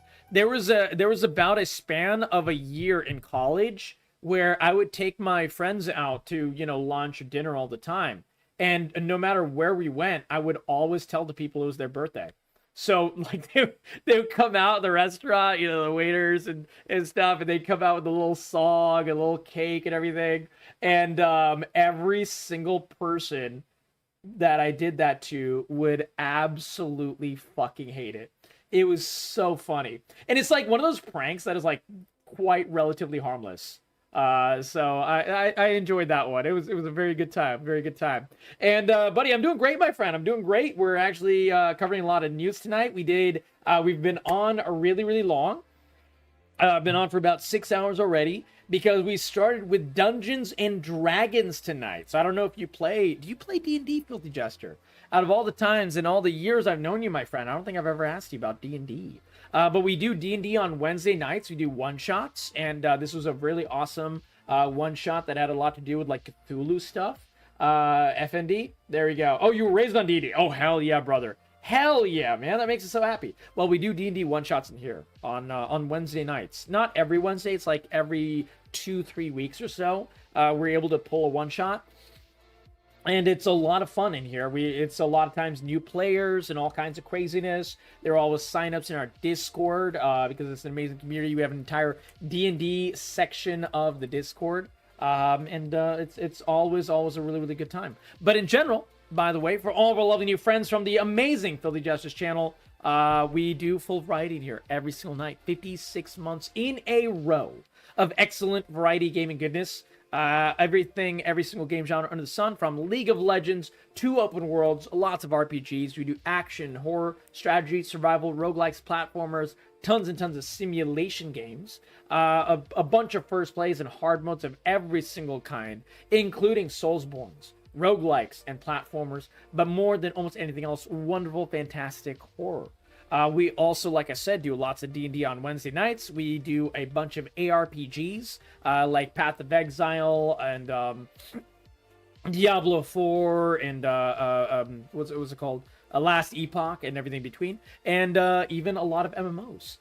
We also do an absolute boatload of just chatting discussions. It's kind of what we're doing right now. We're covering some gaming news, and we cover a lot of gaming updates. We cover a lot of rants, talking about, like, you know, the evil shit that EA and Ubisoft are pulling these days, or whatever, for example. And everything between. And also lots of good news, lots of bad news, and everything between. So you name it, my friends, we play and do it all, and we put it all up on YouTube every single morning as well. Absolutely as well. It's always a good time in here. Welcome. So I hope you're having a beautiful night, my friend. Hope you had a great stream tonight, by the way, the lovely Filthy Jester. And everyone from Filthy Jester stream, tell me about your night and also join the giveaway. Rochelle, it's a pleasure to have you in here, my friend. Thank you for hopping on in. And I hope you're enjoying your night, and I hope you enjoy the giveaway. Absolutely. Glorious Nutsock definitely joined the giveaway. The lovely Pyromatic, did you join the giveaway? I just want to make sure. The amazing Filthy Jester joined that giveaway. It was great. Thank you. You deserve it, my friend. You deserve everything good in the world always, my friend. So join that giveaway as well, for sure. And we're actually about to cover something funny, Filthy Jester. I don't know if you watch a lot of YouTube content or any YouTube content about the wonderful good times of like Path of Exile, Diablo 4 and stuff. But Diablo 4 spent like a year of being like really not good. And now it's like in a lot better state, but it spent quite a bit of time in a not good state. So the Diablo 4 community became really, really tight-knit.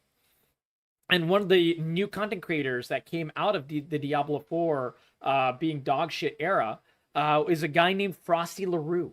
And what he specializes in is chaotic videos that are just memeing something completely. And so he usually grabs clips from a lot of the big content creators and sometimes the small ones. I was actually showcasing a couple of his videos, which is really, really cool considering, you know, I'm not really a large content creator yet. Working on it. But so he's really, really nice and, you know, puts even me in his videos sometimes. And he just makes a really cool meme video about, like, you know, whatever is going on, Diablo 4 Season 4, or, you know, the upcoming, you know, announcement for the DLC. He's done meme videos a lot. And so we're about to find out and watch the first Frosty LaRue video that I've seen of Path of Exile. And we've been playing Path of Exile the most recent week, a couple of weeks actually, since the Settlers of Kalgor update came out. And honestly, it is the best Path of Exile that I've ever played. And I've played, I mean, last time I played Path of Exile regularly was all the way back in like the early beta, like 7-8 years ago. And I played like 300 hours then, right? But it's going to be a good time. I'm excited, and I'm really, really glad that Path of Exile is in such a good state right now. And I'm super excited for Path of Exile 2. So let's start the meme video of the legend of Frosty LaRue. Welcome back, welcome back, you freak. He does a lot of Filthy Jester. He does a lot of, like, you know, goofy faces, messing with the faces of actual characters and so on. It just looks great. Absolutely. He's a really good editor. And Nogs Nation, everything's going great, my friend. Happy evening to you. We're covering this lovely meme video, the most recent Frosty LaRue video. Also, there's a giveaway active, so join that giveaway, Nogs. Freaking traitors. You just couldn't resist, could you? You only had 2 more weeks until Diablo 4 Season 5 was True. out. But you just didn't have the willpower. And here you are, clicking on a Path of Exile video. But then, I guess, you could just be here for testing and research purposes only. Right. Just like me, of course. Anyway, as you all know... No, man, everyone is so excited for Path of Exile. I'm excited for Path of Exile, man. I love this game right now. It's so good. I know nothing about Path of Exile, so when it came to covering how much worse this game was compared to Diablo 4, the most Wait, I'm perfect curious if game he ever actually made, doesn't know about I Path had of to Exile. start where everyone else started, watching the community online while I was at work. Now, before we get started, I have to warn you that what you are about to see may shock and offend you. True. All right, let's do this. Woo! Boat leagues here. We're gonna fuck the world, boys. We're gonna play that Subasa bill. We're gonna have a lot of fucking fun, dude. We got a lot of things to cover. Did he just say the boat league is here? We're gonna fuck the world. I don't know who this guy is, but I like him. And in about 45 minutes, we got a little thing called the Hog video. Hog video. Hog video. Hog video. Hog's music video. You should watch the PoE community Hogs? parody video by Hog. I gotta do my cosplay as well. Yeah, I gotta do my cosplay. All right, let's watch this video and we'll do my cosplay. I'm very lost. It's an AI cover. Oh, okay. Then I'll do it. Is that Gazzy? What is this? What the fuck is this? Oh, it is AI. Okay, perfect. And everybody knows that I do all this shit on the fly. So when these randoms are like, Oh, I know who this guy is. He's on the OTK's Next Top Streamer thingy. That little show. The one that I want to sign up for. Yeah, okay, I know who he is. damn, AI's gone too far. He's very man. talented. He's a great God damn streamer. it! This ain't AI. It's 100% not AI, so what you are about to see is a mashup with the help To avoid DMCA YouTube strike. Oh, God. DMCA YouTube strikes have only gotten worse on YouTube, man. It's so bad. It's so bad. of our special guest. I have to avoid them like the Rax. plague. Take it away, my dude. You're fired. You were fired yesterday. Yeah, There I am. Hey. Oh god. This is so goofy. Is that Lily? An instant replay on that. What the fuck is this? I don't know what's going on. I'm so lost. Hey guys, I'm sorry. What the fuck? This is sick. For the cowgirl. With DM and Belina. Wait, was that DM over there? They had DM there. Why is Rax in the background transparent? Like, just randomly, like, strumming the guitar. I don't know what is going on. DM was with the girls? Excuse me. Yeah. Why are you playing my What face is in the this? Dude, background I don't singing know. Gauss Hog? What the f? This is the you know what this is? This is the world's most normal Frosty LaRue video. That's what this is. The world's most normal Frosty LaRue video. Where we're just laughing, but we're completely confused at what is going on. Don't be doing dot micro like that, man. It'll get better. You know what I think it is? I think we didn't see the original video by Hog. I didn't even know he made this, so I think that might be what's going on. The Path of Exile community is weird like this, in not a bad way. Like the actual like larger creators of Path of Exile, they're all like really chill dudes. Like I'm actually shocked at how, you know, quite nice the ARPG community for the creators at least are. Like sometimes you'll have assholes come in here and like they'll be like, "Oh, you're not playing Path of Exile right," and I'm like, "Well, you know, technically no one is min-maxing correctly, so why does it matter?" But like the actual creators, dude, they're super chill. They don't give a fuck. They're used to like going in and dying at like, you know, after spending 300 hours on a character. I think that breaks a man. Oh shit, Pops. What is this? So I think Hog made a video like Frosty LaRue where he just added random creators into a video. I think that's what happened. That means Frosty LaRue has created a genre. This is the birth of the Frosty LaRue genre. I'm beating the shit out of Quinn! Watching Quinn do 0 DPS, it puts a big smile on my face. Quinn would make a build with 0 TPS.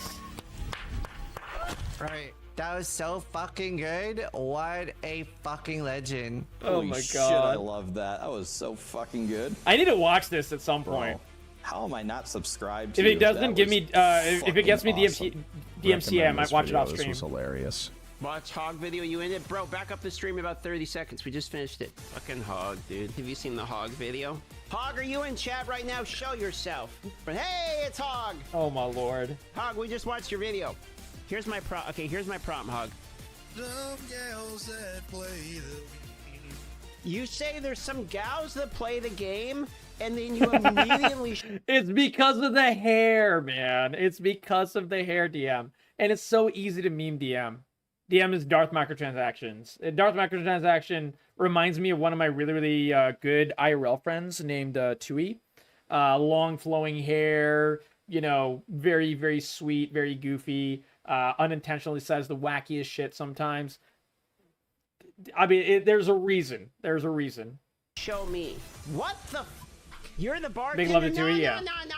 You don't get away. That's it. You say the gals that play the game, and then you show Velna and you show me. I don't want to hear it, Hog. I don't want to hear it, Hog. Misgendered in 2024. That is cancelable. I'm gonna let it go because I'm sure the intentions were good, but having long. Wait, who dry heaves G Fuel? Dry scoops. Dry heaves. Sorry, dry scoops. Who the fuck would dry scoop G Fuel? Okay, you know what? I think DM deserves the memeing here. Like, this is a terrible idea. JCKO does? That's a terrible... That is unhealthy, Ripster. Tell JCKO to stop doing that. Yeah, why even use normal G Fuel? True. But especially why dry scoop it? Like, that's crazy. No one should dry scoop anything, to be fair. But, like, holy crap, man. Dry scooping G Fuel is, like, just asking for an actual heart attack. Immediately put me in gal territory. It's a terrible idea. I'm saying. However, I'm more than willing to let this one go. Well, DM, although you took the high road and let it go, oh, Jesus, there were many out there who were determined to see you relive Dry that scooping. Okay, moment. so all of these things, Link of the Night, are powders, right? And normally you take one of the powders and you put it into like a shake and you make like a thing out of it, right? And it's like, you know, protein powder or pre-workout also often has like a giant chunk of caffeine put into it or whatever. And it's become, for some reason, idiotically popular to grab whatever, you know, powder and just take a scoop and just eat it without, you know, mixing it into water or any shake or anything like that. And it's just like a concentrated dose of whatever. And it's, oh my God, it's so dumb all the time. But to do that is already bad enough with like a pre-workout. To do that with G Fuel is disgusting and terrible for you in every single way already. And I don't care if G Fuel is watching this and will never give you a sponsorship. I would never take their sponsorship. They can suck my dick. They made a bad product that actively is like unhealthy for people. They can suck my absolute dick. But to dry scoop G Fuel is like asking to light your internal organs on fire. Is delicious? There is no shot it's delicious. There's no shot. Ripster, you know why you think it's delicious if you do this? It's because your internal organs are already half melted. You cannot taste it anymore. Oh, just drinking it? It's not okay. Well, you might like it, and that's totally fair, buddy. But at least you're not dry scooping it. Dry scooping it is like just really asking for trouble. Drinking it in general, like you can drink much more healthy stuff that is better for you. But like, please never dry scoop it, man. Oh my God. It's like, yeah, they're used to eating chalk. Yeah, that's kind of what dry scooping is, man. Yeah, exactly. Oh my god. Holy shit, just every once in a while, I got you. Do it as rarely as possible because it's really bad for you, please. Just trust me on this. I studied epidemiology for literally 10 years, and a lot of my studies were based on diet and stuff, and it's like really fucking bad for you. All these energy drinks and so on. Oh my god, it's so fucking bad. Nothing beats Mountain Dew. Oh god, don't do that. Well, Mountain Dew is like less terrible for you than like, you know, Coke is or whatever like that, but like Jesus, it's not good for you, man. It's not good for you, Nogs. And Rach, welcome back. We missed you, my friend. Good to see you. Again and again. Every 5 minutes, someone goes into DM's chat asking if you saw your video. Please watch Hog new video. We already watched it. Yeah, I saw the Hog music video. Everyone keeps asking me about Hog's PoE video. It's like they want me to watch it again or something. Did we already react to Hog's song? Yeah, man. They're just asking him to troll him. I get asked about it pretty commonly. Do you see Hog's new video? Yep, we watched it like 30 times. That's so great. I just want to sit here and watch until League start. Watch how many people come in and be like, have you seen Hog's new video? God damn it, Hog. I've seen it already. Do you need to watch Hog's new video? I swear to Christ, dude. Yeah. I'm gonna fucking lose. Chances are like insanely high that Darth Microtransaction is getting trolled by Hog's community asking him this on purpose. Just to troll him. This is like Christmas Day for Hog. Everyone's spamming this video. Yeah. I'm loving that everybody's asking him. See? This is the best League start ever. See? I knew it. Even though it may be hard to believe, there was even more going on before the season Ooh. start than Hog's music video. I need to play Minesweeper. No cosplay? No. I'm cosplaying as Rax. Alright, fine. You know what my cosplay will be? I'll cosplay Rax. Are you guys ready? He's got cosplay Rax as well. Look, I got the Max Row icon.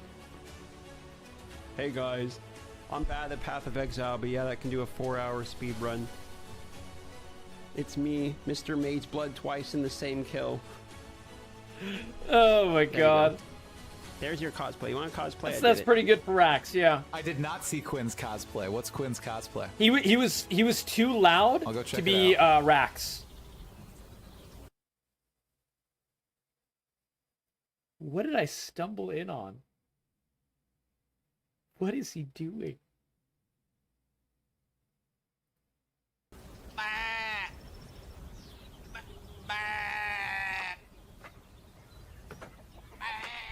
a sheep. We get, yeah, he's certainly a sheep.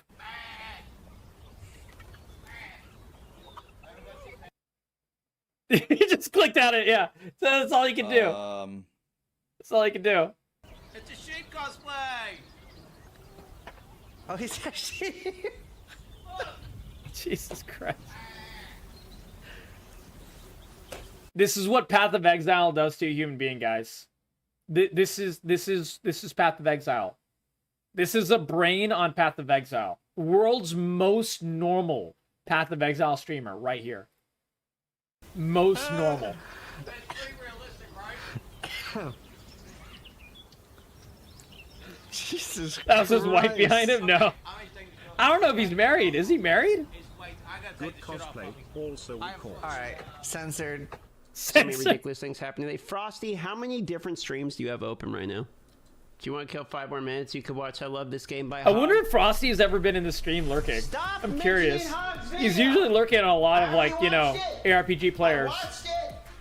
I don't know how many paid fucking shows we have for Hog in here, but every 30 seconds, this video's got like 2,000 views, and all the people that Oh saw my it in God. chat. Every 30 seconds, Hog. Shut up about Hog's video. We've watched it. Have you seen Hog's video? Yeah, no, I've not. No more Hog's video. I'm actually a little scared to watch Hog's video now. I'm not gonna lie. And for the last hour, I've been sitting here having to listen I'm a little to people worried. talking about Hog's fucking video. Absolutely not. We are minutes away. I feel like it's gonna be like, you know, the entire you know, the Ring, when you watch the movie you die. It's gonna be like that. I'm pretty sure. From the start of the league. I'm very excited for the league. League star, baby. Hell yeah! Now we're in it. Best league we've ever had. the most fun league we've ever had, the most excitement we've ever had, the longest audience retention we've ever had. Everyone's gonna love it. I like the song, I like the guitar, I like the editing. I like to play the Sicilian a lot. I like to call this one How to Turn Off Girls at Parties. Nice. The best league starts. The best league starts. So if they don't fuck up the balance, I think this might be. You know, I've never played a Path of Exile league on day one, even to this day. Like Settlers of Kalgor, I was actually, you know, getting back from my trip when the Settlers started. So I started the next day, which is the closest I've ever gotten. Best league they've ever done. It's gonna be a good fucking league, boys. Even Frosty's here. Everyone's here. This is gonna be it, boys. You're gonna have fun this league, I know it. I'm excited. I love this. Will, if everything's already defrosted, to get everything out of the fridge and just eat everything you possibly can, or give it away, or whatever. Okay, at least don't let it go completely to waste. Game. I love this fucking league star. This shit is great. I love my boy Gazi. I can't help but be super excited about the league, man. What can I say? I like your hair, dude. Thank you very much. I like your name. I have never been this excited for a league. I love Righteous Fire. I think it's fun as hell. I'm really excited for the new league. I can't wait. What's my league hype out of 10? 11 out of 10. Until I die in hardcore, then it's going to drop to a 1. Nice. And then by the time I get back to Lionize, it'll go back up to a 10. Bro, I was so hyped about this Path of Dude, I actually have played Path of Exile 5 times on stream. That's crazy for me. Considering, like, everyone's watching all these large content creators, so it's, like, impossible to make new friends on Path of Exile right now. That's the downside, but I'm still playing it on stream every so often. Like, dude, that's a lot. That's way more Path of Exile than I've ever played on stream, ever. So excited! I'm playing softcore trade. Saw the video from Hog. Cock like you, so we can play together. See the Hog video? Softcore trade. No, he's asking me if I've seen the Hog video. Everyone is just trolling dark microtransactions. I've seen the goddamn Hog. Oh my video. god. Stop asking me about it. God damn it. How much do we have? 3 minutes on a level 19 hype train. I just That's so logged into good. this fucking dude's stream. He's asking me if I've seen the Hog video. Stop asking me about it. Fucking Gazi, dude. Nice. I'm pretty sure, knowing DM, like DM streams, I actually watch streams sometimes. This will probably continue for like the next week.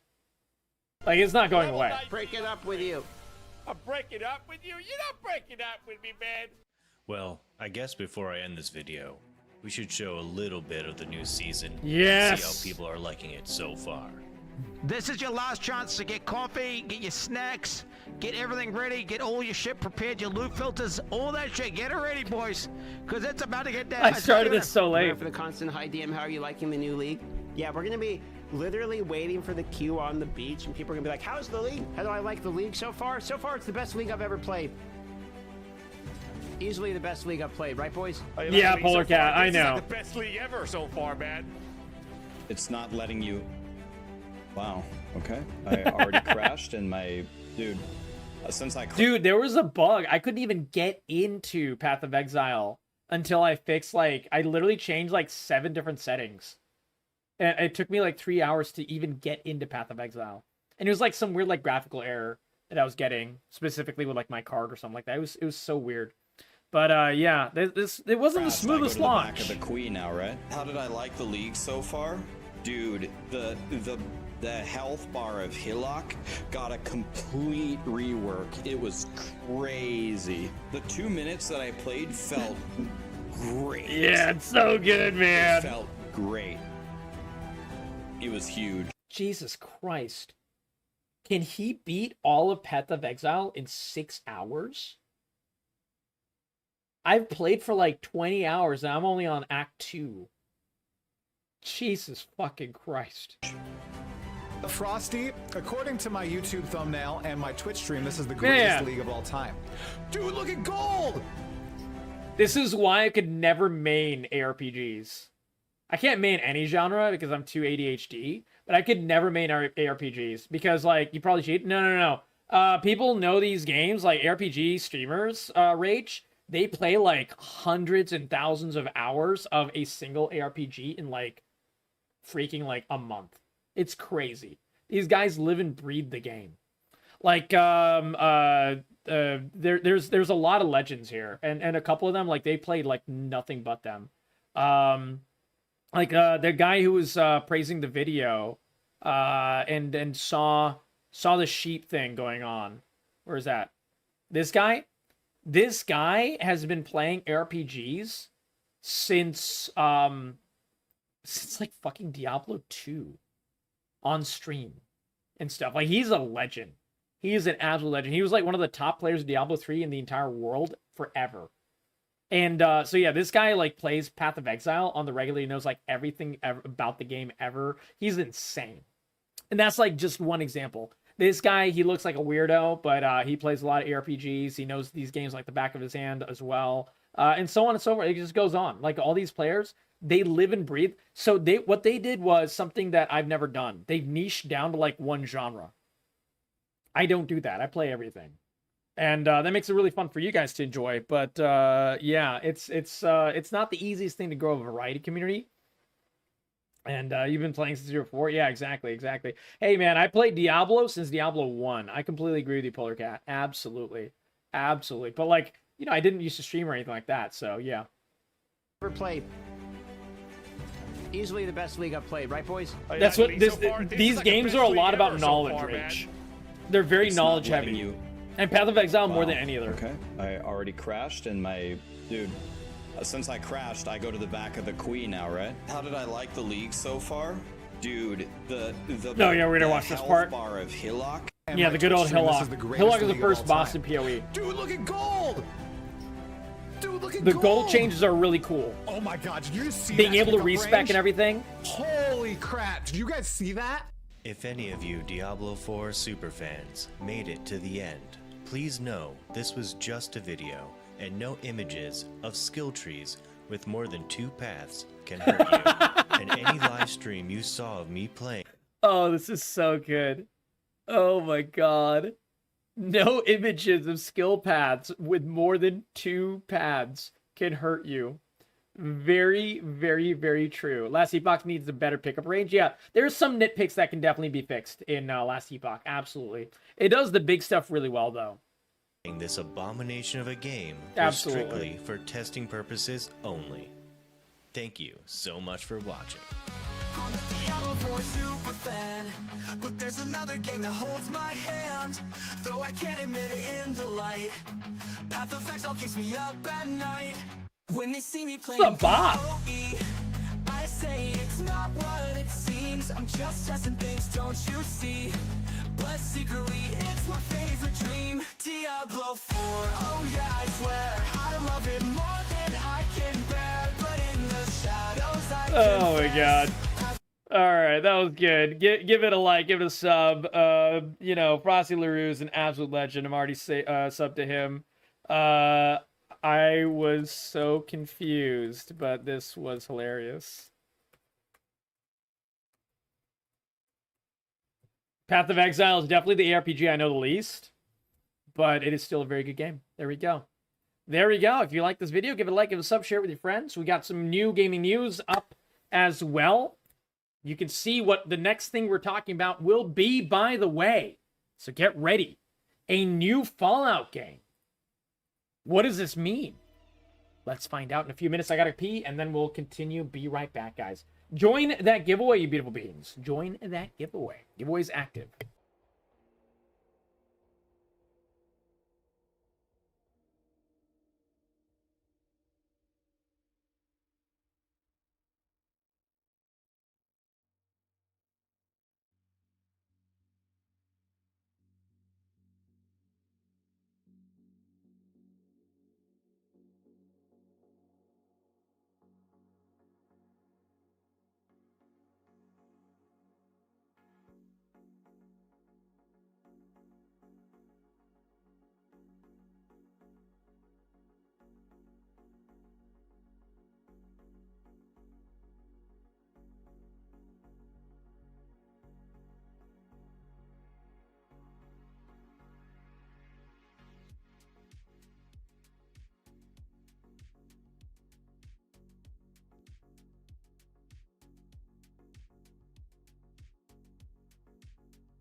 Alrighty, guys, I am back. Thank you for your patience.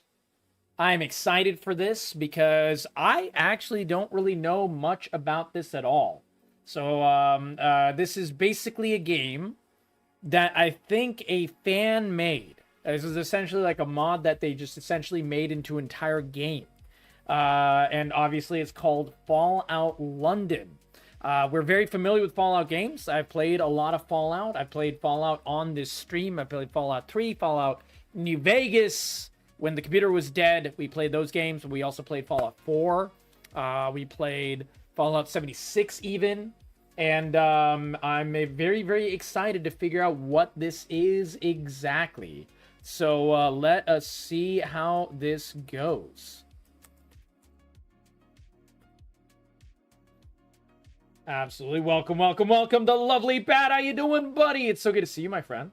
So good to see you. So good to have you in here. Oh, bruv, I'm a ghoul. Give me all your flesh.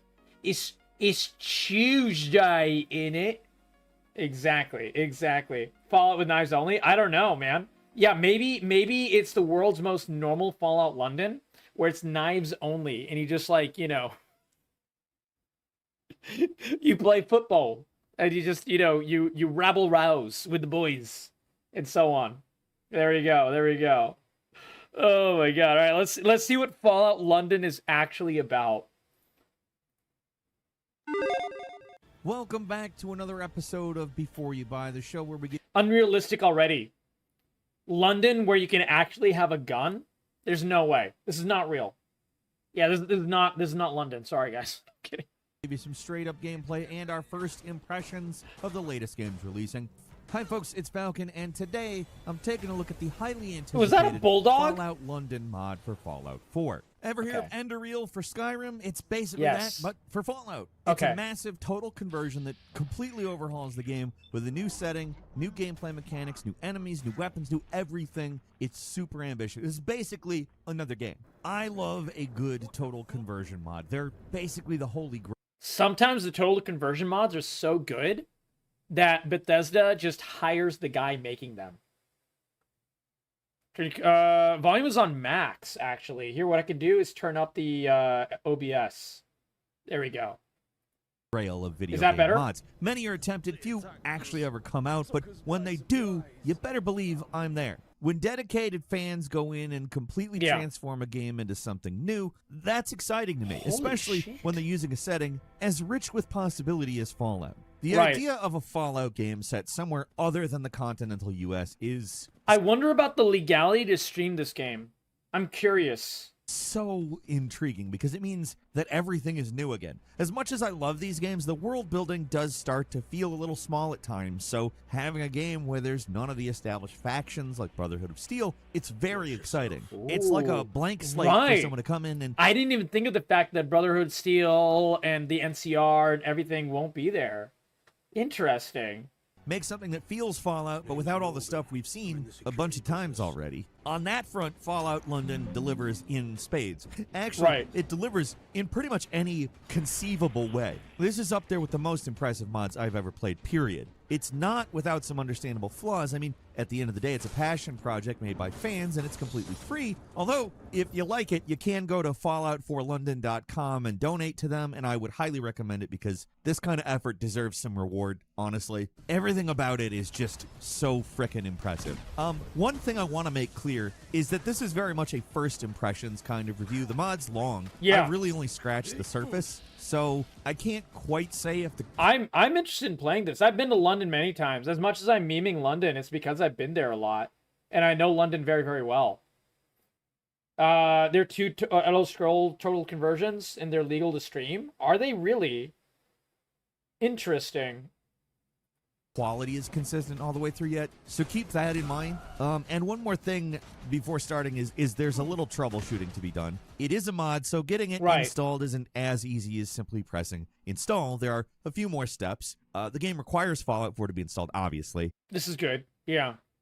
And if you've got the game on Steam, you have to roll back the update. It sucks. But oh, man.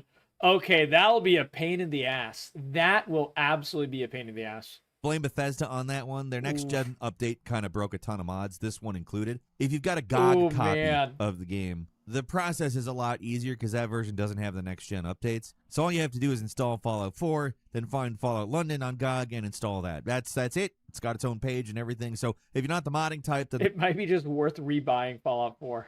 The GOG version's the way to go. At the time of writing, Fallout 4 is on sale there, too, so there's even more incentive to get it on that platform. GOG knows what they're doing. They know this came out, and they're trying to incentivize new players, I think. Yeah. Definite smarties over there. That is smart, yeah. It worked, too. I bought Fallout 4 Competition on good. GOG just to see how much You lived in London, Otter. it is Nice. to install that way, and yeah, it is much easier. There's one other issue I do want to address up front. When I started playing the mod, I experienced a whole lot of crashes at first. It happened after the introductory train ride and happened pretty consistently from there. If you're playing the mod and it's crashing, there is a solution. Get the Buff Out 4 mod from Nexus and install that. That completely fixed the crashing problem. If you're not mod savvy, there is a helpful tutorial on Reddit. It's written by Status Jellyfish 213. Just follow there. Oh, so it's fixes for the script extender. That's what it is. That makes sense. Script extenders are very important for a lot of like really, really major mods. I modded Oblivion extensively, and I modded Fallout 3 in New Vegas extensively way before I started streaming. I played like thousands of hours of all of those. There we go. Instructions, you'll be fine. I know this is getting into like guide the script content extenders or whatever, were very but useful for crashing is a that. consistent problem right now, and it's got a very easy solution. So wanted to address it. I'm sure it'll get fixed later, but this is a mod. I have to remind. NVIDIA share. And, on that token, let's start talking about it rather than how to install it. It That's changes true. just about everything. Yeah. You're obviously The on a new BBLs. landmass. It's London. The devs say it's about the size of Boston and Far Harbor combined, Oh, and my I God. believe them because it does feel gigantic. There's new London-flavored factions, some simple ones Go like London. hooligans. They're replacements for raiders, but there's others that are more heavily themed, like the mod like Isle of Dogs Syndicate, and I mean like British mod style, not like game cool. mod. Look it up if you don't know. It was a thing. There's the beef eaters, who are literally cannibals. There's a naval-themed Jack Tars, and those are just The beef eaters being cannibals. Oh man, I kind of actually want to play this. just the enemy factions. There are ones you can work with. That's like so the good. Vagabonds, the World War I soldier like Tommies. There's the wealthy gentry and the revolutionary fifth column. There's guys cosplaying as King Arthur and anarchists called the Pistols. Nice. A lot of factions, a lot of characters. Where the original Fallout games go so heavy on Americana, Fallout London does the same thing for England. English culture is everywhere in this mod. Everything has been given a much more Everything's English coat of British. paint that makes everything old feel Good old French in a bar Pip-Boy fight, has been yeah. replaced with the Attaboy. It's an analog device. Does all the Pip-Boy stuff, but with new animations. It's got new nice. computers. That's They're replaced cute. with Turing PCs that look like the Amiga. The attention to detail here is just absolutely astounding. And That is a really nice detail. Yeah, the Turing machine was made in England. So yeah, it was actually made for World War II.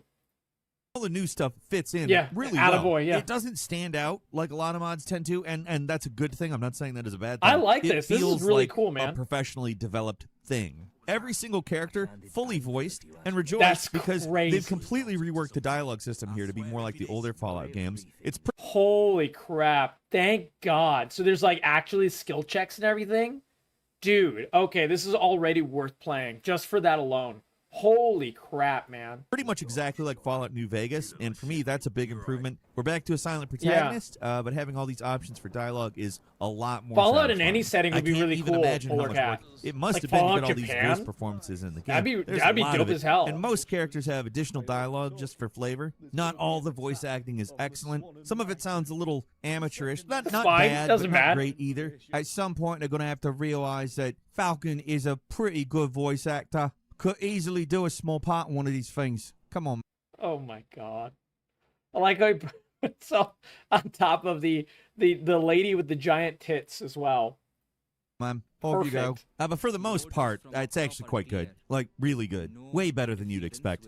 There's even a few real actors they commissioned to do voices, which is badass. Wait, who? They got a former doctor, as in Doctor Who, to narrate the opening War Never Changes. Oh, no spiel, way, it's that's absolutely awesome. Perfect. In general, the game feels like they're trying to incorporate the best aspects of Fallout New I haven't really Vegas watched much into Doctor Who, but that's still Fallout really 4, cool. And man, it works. You got the better shooting combined with a more dialogue-heavy quest-focused game with a ton of factions to work with. This is really all cool. with their own competing objectives.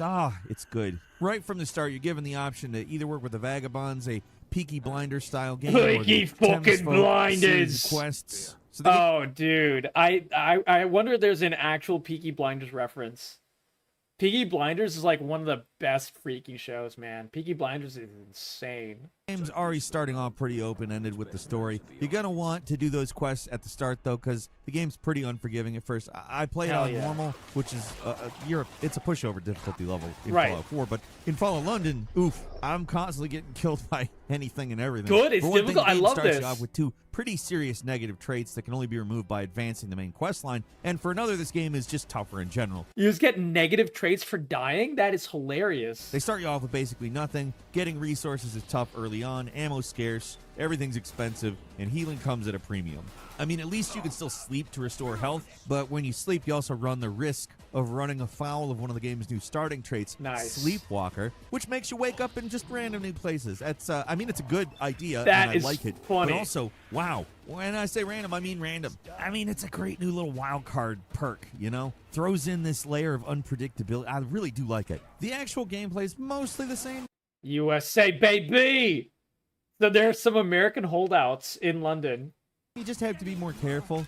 Guns are very lethal, especially Can I join them? shotguns, and you'll be relying on food a lot more than stim packs because these things are extremely expensive and hard to come by. There's no NHS to save no you in this NHS. version of London. We're talking post-apocalypse, baby. National Oh Health Service my ain't God. funded. Go buy some frickin' food. Really, all resources are pretty stingy at first, which for me makes the game actually a lot more interesting. But it's Some of my favorite parts of any of these games is the beginning of the game where you don't have jack shit and everything two-shots you.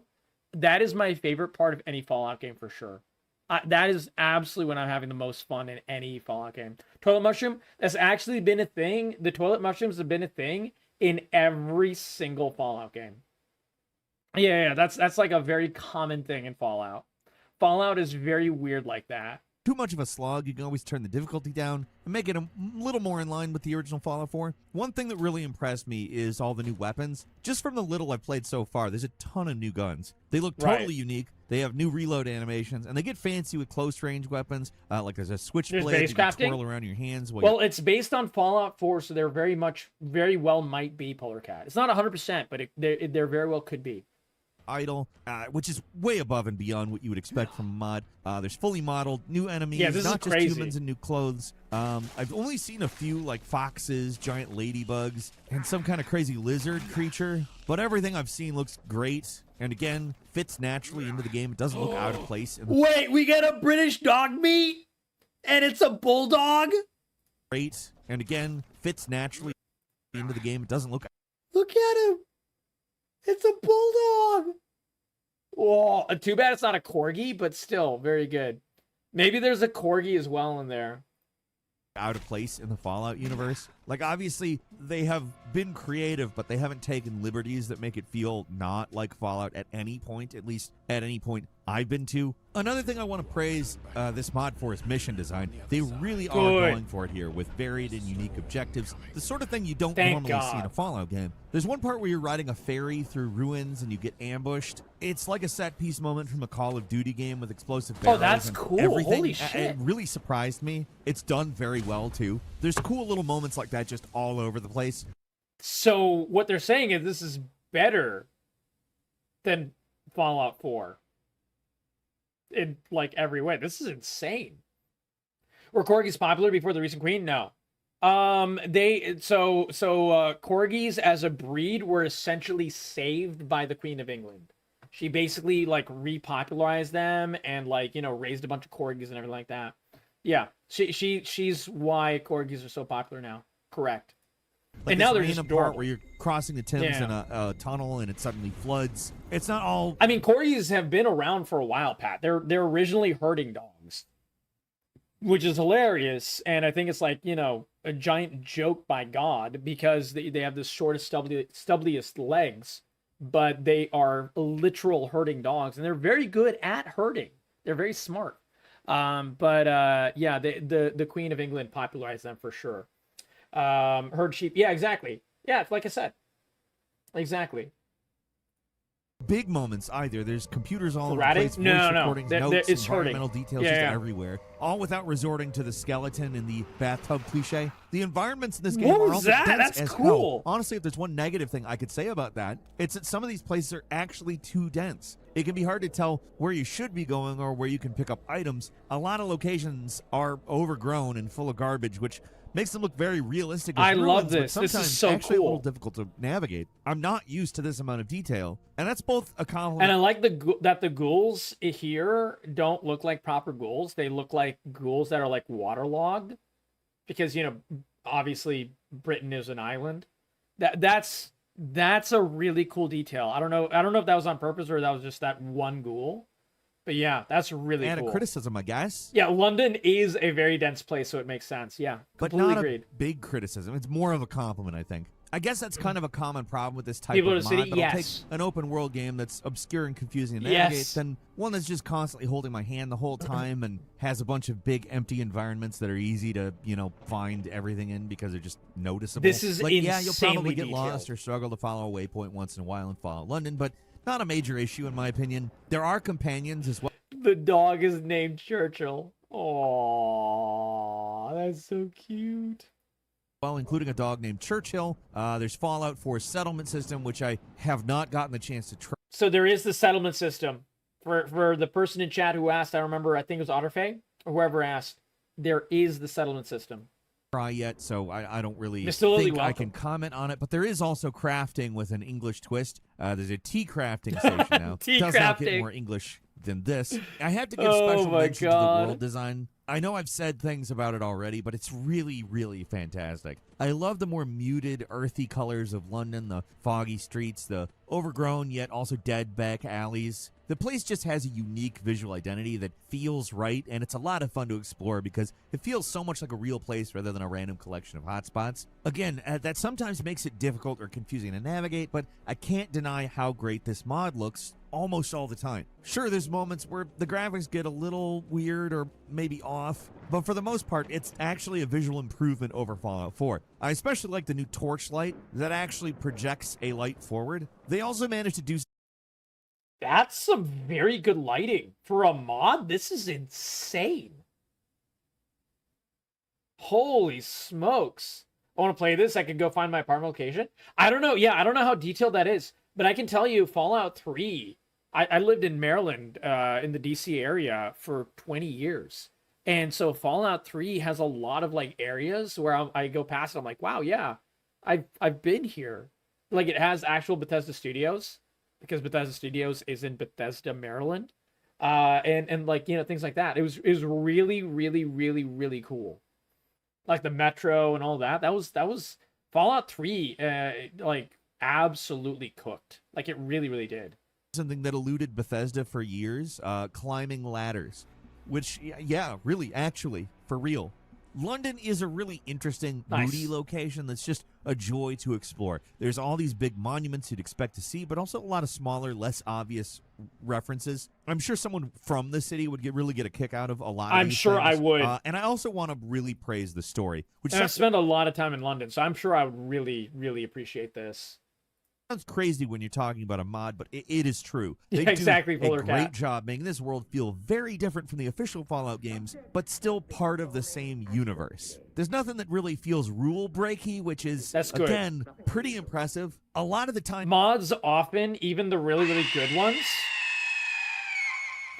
Utilitimo! Welcome, Raiders! How you doing, buddy? Thank you so much for the raid, for the love. How was League for you tonight? I hope it was amazing. I hope you're doing amazingly. Welcome all of our lovely new friends to the channel tonight. The lovely Utilitimo. First of all, before anything else, Utilitimo, for you and your amazing friends, there is a giveaway active. So join that giveaway, all of our amazing friends in the channel. And welcome to the stream. We do full variety in here. My name is Captain Corgi. I do believe in the power of positivity. I love making new friends. And I'm a variety streamer on Twitch. As you can tell from my name, Corgis and Captain America are my two very, very favorite things. And we do full, awesome, wonderful variety every single night. 56 months in a row of every single night streaming. Lots of fun games in this channel. We do lots and lots of leagues. So if you're a league player like Utilitimo is, like Placid is, I do play a lot. I'm a jungle main, 2.5 million mastery on Udyr. Full AD Udyr jungle usually. But we do tons of other genres as well. Like I said, lots of open worlds, lots of RPGs. We do action and horror strategy, survival, roguelikes, platformers, silly games, and party games. You name my friends, we play and do it all in this channel. Lots of ARPGs, lots of MMOs, lots of discussions as well. And we do a bunch of YouTube content as well. Every single morning, we create a brand new YouTube video. We also do D&D on Wednesday nights. In fact, I've been on for about 7 hours right now because we did YouTube earlier tonight. Not YouTube, we did D&D earlier tonight. We also do a bunch of fantastic MMO and ARPGs as well. So you name my friends, every single game genre and everything between. Welcome, Placid! That closes a tab. What closes a tab, Rochelle, my friend? And welcome, welcome, welcome, one and all. So good to see you, Utilitimo. So good to see you, Placid. Join the giveaway and tell me about your night. How is your games, Utilitimo? So great to see you again, my friend. It's been a minute since we had you in this channel. It always makes me so happy to have you in here. Thank you for trusting me with the raid with your community, my friend. They're always so welcome in here. Join that giveaway. And right now we're looking up with a little bit of Fallout London. I was in here. Yeah, I know you were in here earlier, my friend. You also came in with the raid. Oh, I got you. Nice, nice. Bill, there you go, Rochelle. Absolutely, my friend. Thank you so much for being in here, buddy. I appreciate it. I appreciate you being in the stream. I appreciate your lurk. I appreciate your love always, my friend. You're amazing, inside and out. The lovely Mr. Lily, thank you for joining the giveaway. We're looking up this Fallout huge mod called Fallout London. It's a complete remake of the game. It's like a brand new game almost. And yeah, one of the things about big mods is a lot of them can have like many large, really good aspects, and then it'll have like some small detail, like you know, an item room or whatever, that'll just completely break the game with like overpowered items and stuff. This is something that's been in like giant mods since mods have existed. Since Morrowind, since Oblivion. I didn't make many mods, or I didn't play many mods in Morrowind, but I played an absolute boatload in Oblivion. And even like some of the best mods had like an item room with like, you know, a dagger of infinite weightlessness or something that would just like completely break your weight limit and things like that. And I would use those, of course, because, you know, sometimes it's fun to break games, but it would break the game. And so I really appreciate it when a mod maker can like add like all these really extensive changes without breaking the game. That is like something really, really to respect. I love that. That's really cool. Mods are made almost specifically to break the rules and say, there you go. If I was in charge of Fallout, well, it would be like this. Yep, but exactly. It's not about reinventing the wheel. It's about giving us a very, very British wheel that is maybe a little more polished than the previous wheel. Right from the start, we're given a lot. It's more polished than actual Fallout 4. Oh my God! That's so good. That's so good. This enigmatic villain, secret labs, a lot of warring factions. Compared to the regular Fallout games, there's a very English focus on class warfare here, with the gentry ruling over London from their ivory tower while everyone else is outside. Oh, I like that. Okay. The backstory is that's pretty interesting. Unlike the U.S. that seemed mostly to be trucking along before the bombs fell, the U.K. was practically in total freefall before the Great War. There was apparently a European civil war that causes hyperinflation, meaning that people were using train tickets as currency before the bombs fell. Right. So yeah, things were bad, and it only got train worse. Tickets instead of ball caps. That makes sense. English way of looking at things. It sounds like an IngSoc-like government took over. Hey, you're always willing. You're always able to hear. Is a pretty fascinating backstory overall that I'm looking forward to seeing more of, and that's really my feelings in general. I'm really excited to play more of this mod. I think it is fantastic. And it is one of the, if not the most ambitious among the mods I have This ever is played. really high praise. Getting it working if you got the Steam version of Fallout 4 can be a little tricky, but there is stuff to get past that at time of writing. This is really so cool. There's hurdles, but the hurdles are worth it. It's not just an all-new Fallout game. It's free, and it's honestly better than the mainline games in a few ways. It's also worse in a couple ways, but that's easy to overlook because Yeah, it's I mean, a mod, there'll be ups and free downs. freaking mod, Yeah. which I mentioned this earlier. You can donate to the team via their with this amount of work, with like having fully voice acted and everything like that, brand new setting, everything, they deserve the donate. That's crazy. This is website. insane. And if you end up playing this one and liking it as much as I do, I really, really recommend. That's crazy. you They made do a full that, 'cause game. Yeah, exactly, Ripster. They made a full game out of passion. Yeah, in the Fallout engine. Yeah, exactly. Like I said, the other major conversion mods that I've played before Ripster, for Oblivion, for Skyrim, for Fallout 3, for Fallout New Vegas, a lot of times, what's it called? Bethesda just straight up hires the mod maker, and they're like, "You just work for us now. You're very talented. Just do this officially," and they do, and it's a really nice thing. Bethesda does that more than any other company. I have to, like, we can shit on Bethesda all the livelong day for other things, and we should, when they deserve it. But this is one of the W's that Bethesda has done, for sure.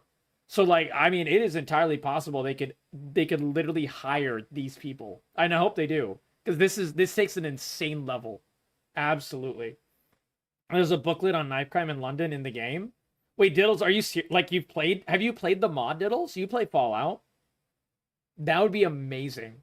They deserve some I hope major so. reward for this, and they can't sell it, obviously. So Right. some donations in appreciation of all their hard work are certainly probably welcome on their side.